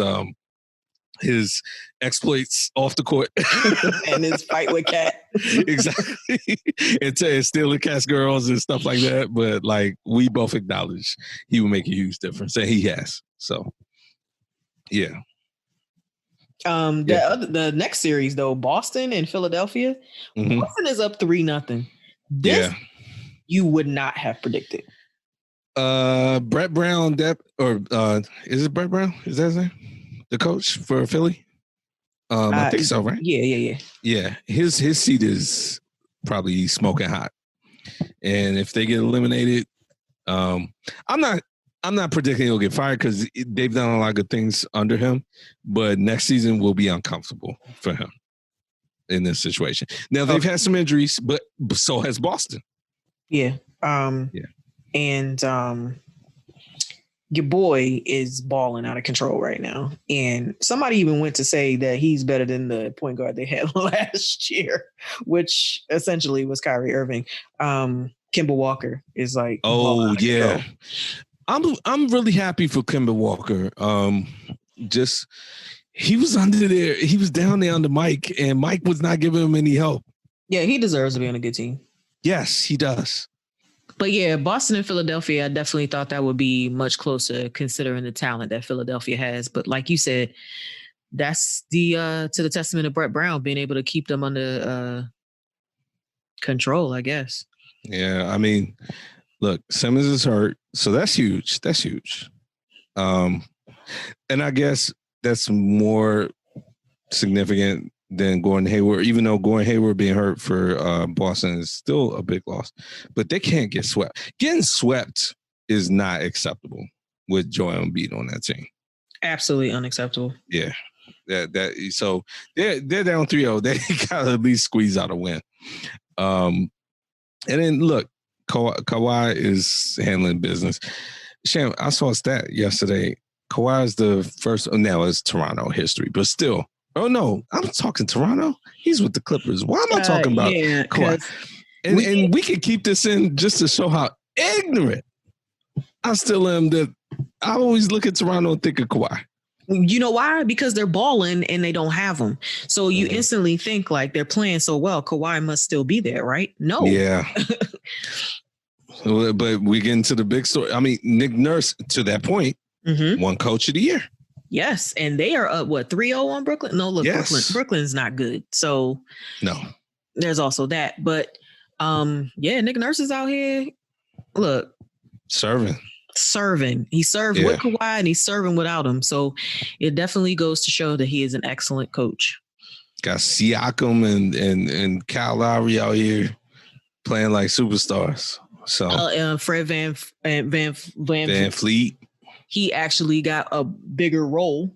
So and he balled out during the finals last year. Inside the NBA, when we were watching earlier, right before we taped, they interviewed him. So Nick Nurse apparently made a point to seek out all the great coaches in different sports. He spent time with Bill Belichick, spent time with Joe Madden. He grew up in Chicago, apparently. And he went to different sports and he took time to name. And when I say seek out, it wasn't just like a Zoom call. He went and visited them, spent time with them for days on end to just, absorb any kind of anecdotes about leadership and coaching and stuff like that. And it showed. One thing I did like also, he gave props to Dwayne Casey because he was Dwayne Casey's assistant. Dwayne Casey had won Coach of the Year and then got fired in Toronto. So clearly he was doing something right, but they just wanted to go in a different direction. And he gave props to him and said, look, I came up under him. So I do like that he wasn't just trying to steal all the credit, but good job to him and good job to them. And then in the West, it's a testament to him wanting to be a good coach. Like, exactly. I feel like if you're interested in anything in life and you want to be good at it, it's important to garner resources and seek counsel and to really research and learn. I think a lot of times people forget that when you're trying to be the best at something, that's something you should be doing. And this is a huge sidebar, but remember the O.J. Simpson series that was on FX that get Of course I do. I love it. It was excellent. The people versus O.J. The people versus O.J. Simpson. Yeah. And pretty much everybody in the cast got some type of Emmy, Golden Globe, whatever, except Cuba Gooding Jr. And I say this to say because people asked him, did you think that you should have gone to visit OJ in jail and talk to him or, kind of get behind his brain and see why, blah, blah, blah. He's like, no, I felt no need to go meet with him. Felt no need to seek counsel from him. I just need to do it. Well, guess what? Right. I obviously did because your role was the worst in the entire cast. Absolutely. So I equate that with, if you want to be really good at something, you got to reach out and find those resources that can help you get better. Yeah. And actually this is about to be sidebar city and I'm gonna keep it real close. Number one, to that point, Robert De Niro, when he played Jimmy Conway in Goodfellas, he sought out Jimmy Burke and sought out all the criminals, Henry Hill, all that, to do that, even though he detested what they did because he wanted to make sure. Now, that's not the best, but that point is, to the Cuba Gooding point, you're not above seeking out your subject. Also, something we forgot about, or I forgot about, that sense to me that we should include, talking about seeking out something and people who are the best in their field. In the entertainment thing, real quick, Breakfast Club inducted into the Hall of Fame. Along with Angie Martinez and Donnie Simpson, who should have been in. Donnie Simpson been around since before I was born. Why is he? That was one of those things you take a look and you say, Donnie Simpson is not in the Hall of Fame up to this point? What are we all talking about? We're sitting here talking about BET. You want to talk about somebody else who's bringing some respectability to that? Him. Yeah. Yeah, and BET's local to us, at least. Well, not anymore, but yeah, for a long time. But also, Angie Martinez, why wasn't she in? So it's just But congratulations. And the reason I say tweaking it out, you have went to a book signing for Charlamagne, and in the Breakfast Club in general, the way that they have conducted themselves with that show, and you sent me a quote that Charlamagne said, or it was part of the story rather, but he said it like, look, people might not appreciate like exactly what they're doing right now, and he understands that, but we have talked about the fact that they have made a significant impact in politics and everything else. Every single candidate that wanted to be taken seriously has to go on the Breakfast Club, and Charlamagne especially does his research and comes correct with an interview for them.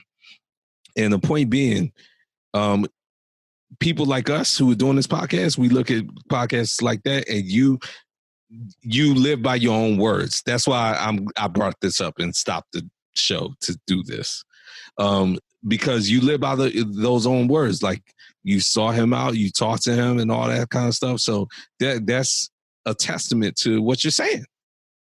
Absolutely. I agree with it. Man, you are really loving on me today. Well, hey, next week I'll be mean. Okay. But yeah, I mean, all great points. But back to the NBA playoffs. Again, we want to give Nick Nurse credit. Yeah. So they're up on Brooklyn 3-0.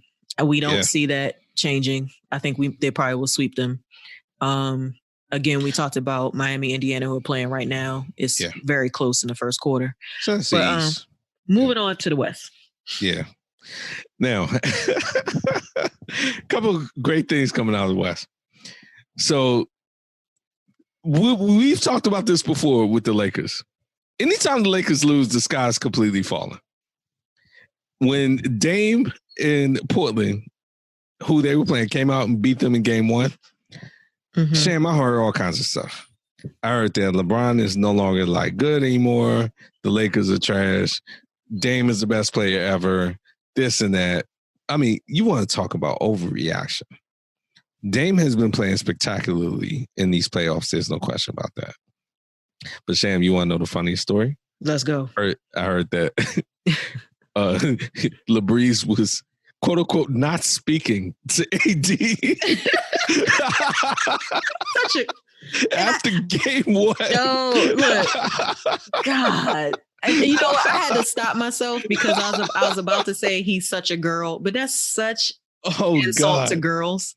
So he's such a bitch, baby. Now, look, I don't know how true that is, but I mean, it got enough traction where it was advertised on like legitimate, like ESPN put it out that he wasn't speaking to him. Not speaking to him, Sam. But why? But he does this. But why is it everybody else's fault when they lose? Like, you know what I'm saying? Like, it's a team game. Like, I mean, all right. In fairness, AD went 8 for 24. That's not.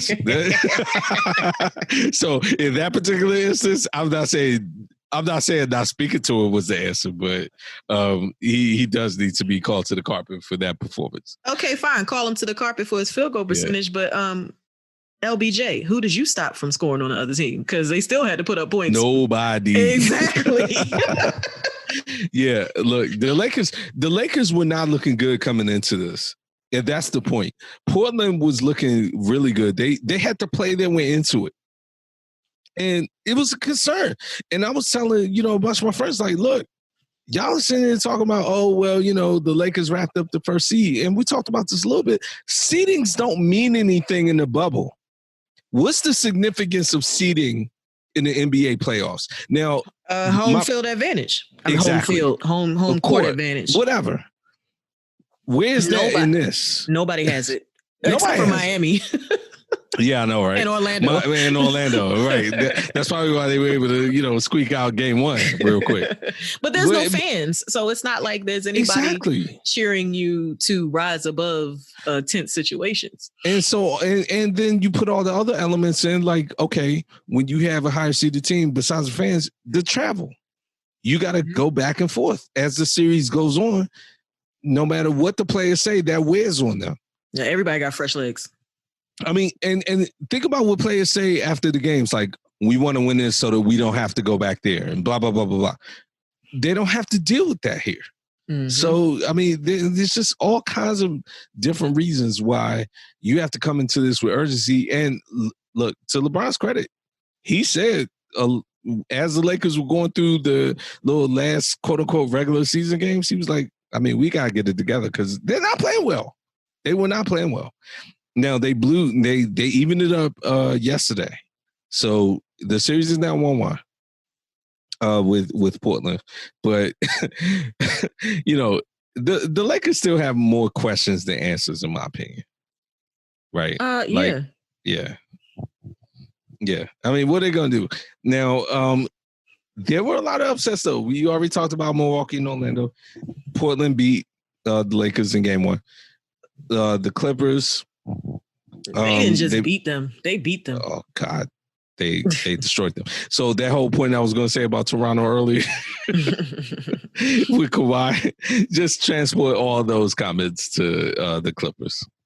But so, look, Kawhi's playing well. They are trying to take control of that series. Well, have. And I still think it's going to be the Clippers and Lakers in the conference finals. Even though you got Houston, Russ is hurt. So they play big. After Miami and so we're gonna see them this afternoon. Mm-hmm. Also, Dame is hurt. Didn't he hurt his hand or thumb or something his finger? Like that? He his finger. But I saw a report he will be back for game 3. Oh, of course he'll be back. Yeah. What are you talking about, Dame? Yeah, Dame said before this, I don't even want to be in a bubble unless I'm in the playoffs. So unless he can't walk, he's going to play in every game. Yeah, and he carried them on his back into the playoffs. Yeah. So he wasn't lying.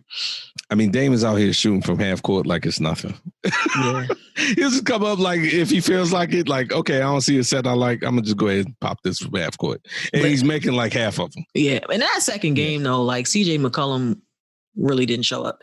And then they did like they were double teaming Melo pretty much the entire night. I'm like, yeah, why? He ain't balling. But Sam, I'm glad you brought up Melo. He's not balling. But I need to say again, what was one of your concerns about Melo? His conditioning? I feel like he conditioned for the bubble. He did. Yeah. He lost a lot. He looks a lot slimmer.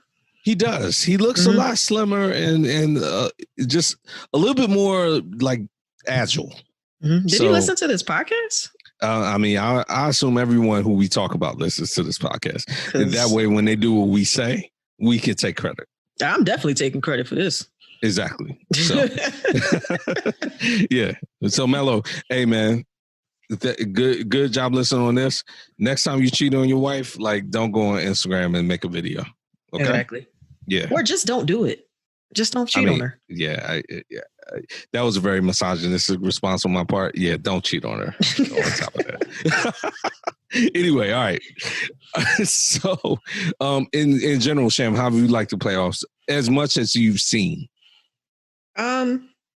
It's been cool. I actually like the bubble. I like that it's a even playing field for everybody. I do like that. It's been nice. It's been cool. And I like it because you get to see all these games in one day without like having to switch back and forth. You know what I'm saying? Like it's all like back to back. It's like running through. I could tell another reason why you like it because a lot of people made these comparisons. It has a lot of a feel of the NCAA tournament. Yes, sir. Everybody in one place, kind of just games running back to back. Yeah. So this is right up your alley. Yep. In that sense. Yeah. All right. So let's talk about the NFL. Let's talk about the NFL. A few kind of big significant stories, and then we'll get some spanners. So the season is quickly approaching. We talked about Hard Knocks. I'm still been keeping up with Hard Knocks, and if nothing else, because normally I'm like really amped up for the season anyway, and Hard Knocks is just kind of a add-on. But this year I didn't get amped up on purpose because I didn't think the season was going to happen. And Hard Knocks is one of the ways where I'm kind of just tracking like documented evidence of how the NFL is handling this. So they showed a couple players getting sick and how they dealt with that, and they had to send them home and do all that, and devastation from the players because they're already losing time for not being able to practice and go on preseason games. So there's been that respect. But in general, the statistics for the NFL is that just like the country, maybe 15, I want to say 20 players in general have been tested positive so far for COVID out of like the 1,600 players in the league. So that's like 1%. So the Lions have already said they're not allowing fans at the first 2 games. Yeah, and we talked about this last week. I mean, why are we getting trickles of teams and what they're going to allow fans to do? Exactly. It needs to be across the board. And I'm not going to stop saying that until it happens because that's Victor Oladipo is playing. Oh, yeah. You know what? You're right. And we both missed that. But, I mean, I don't think they're going to win that series. Yeah, nah. Yeah, it's good to see him. But, yeah. But anyway, back to the NFL. What's going on with Ron Rivera? Ron Rivera announced a cancer diagnosis early in the week. Now, this is skin cancer.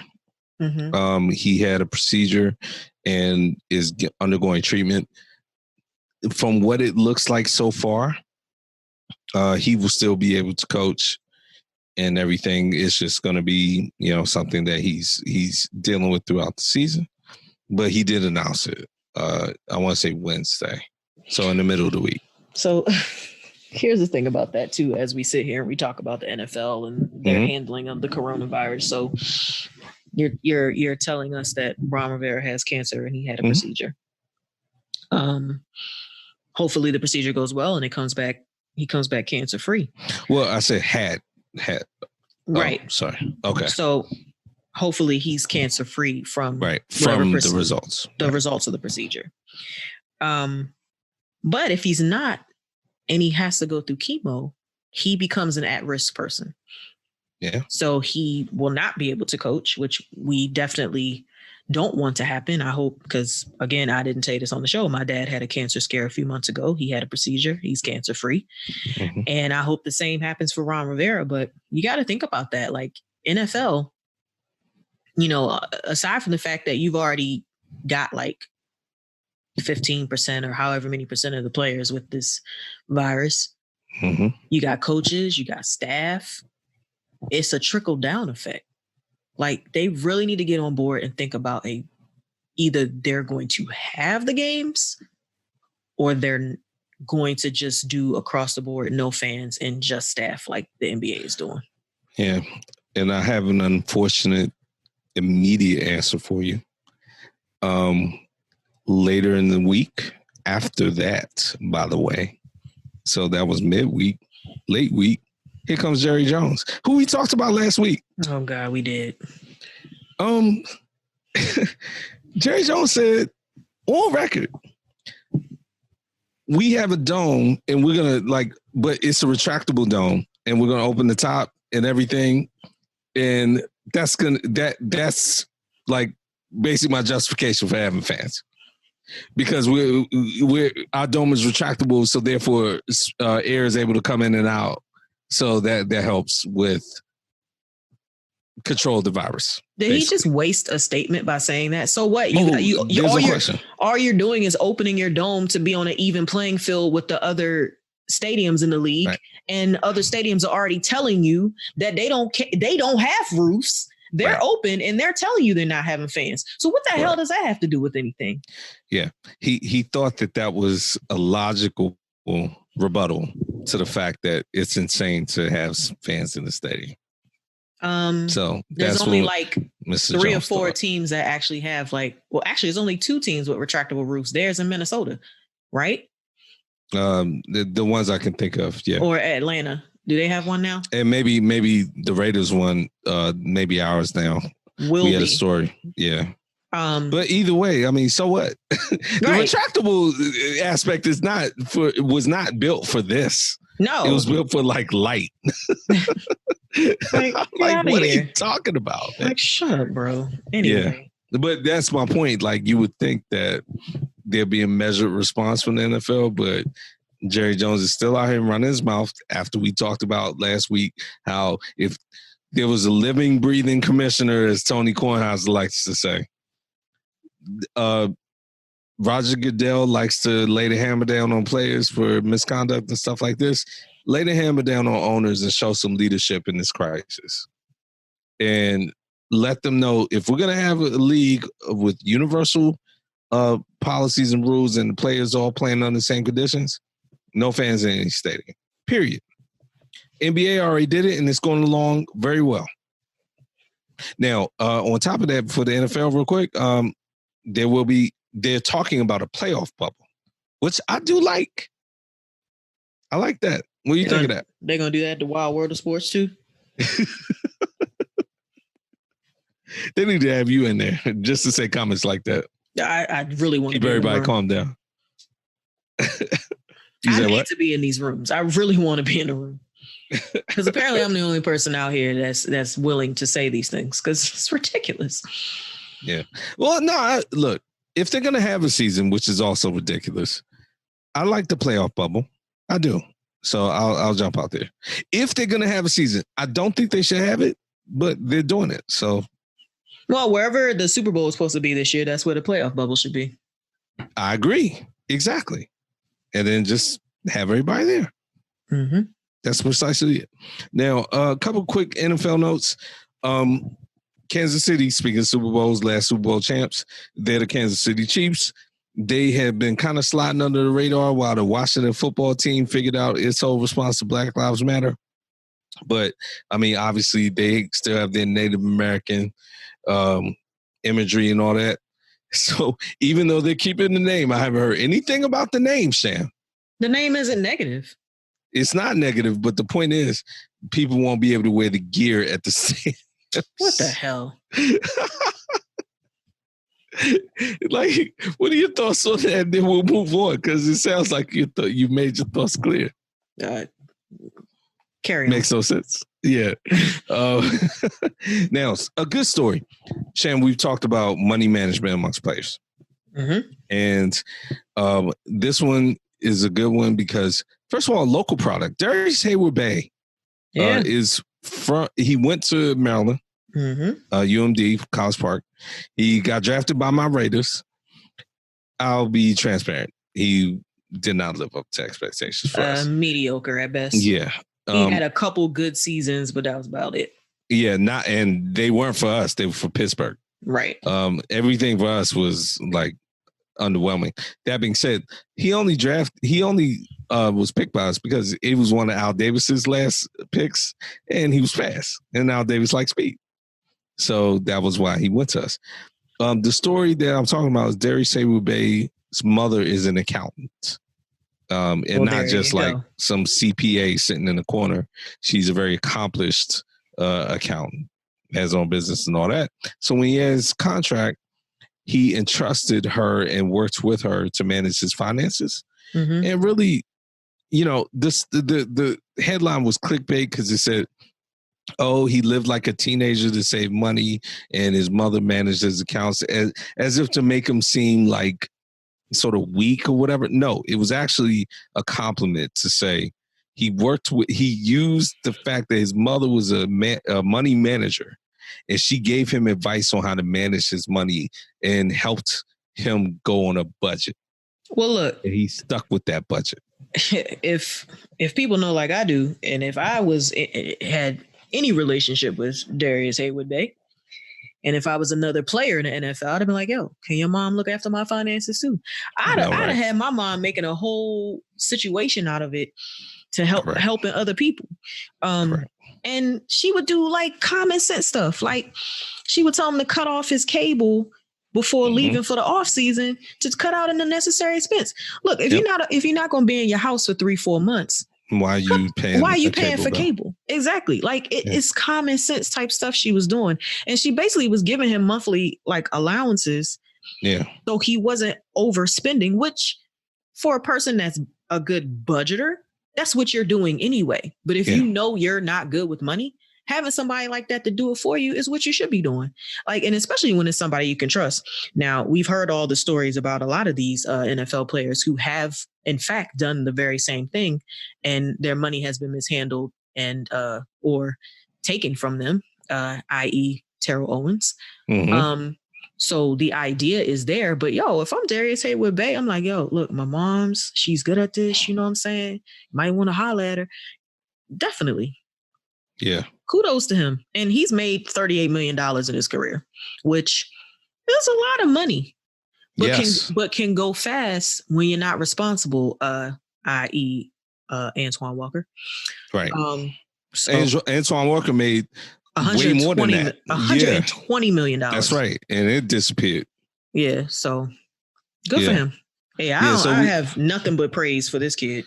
And we had talked about before, especially during the furlough, and even before that, we had talked about money management and stuff. So we wanted to put a good story out there about somebody who manages finance as well.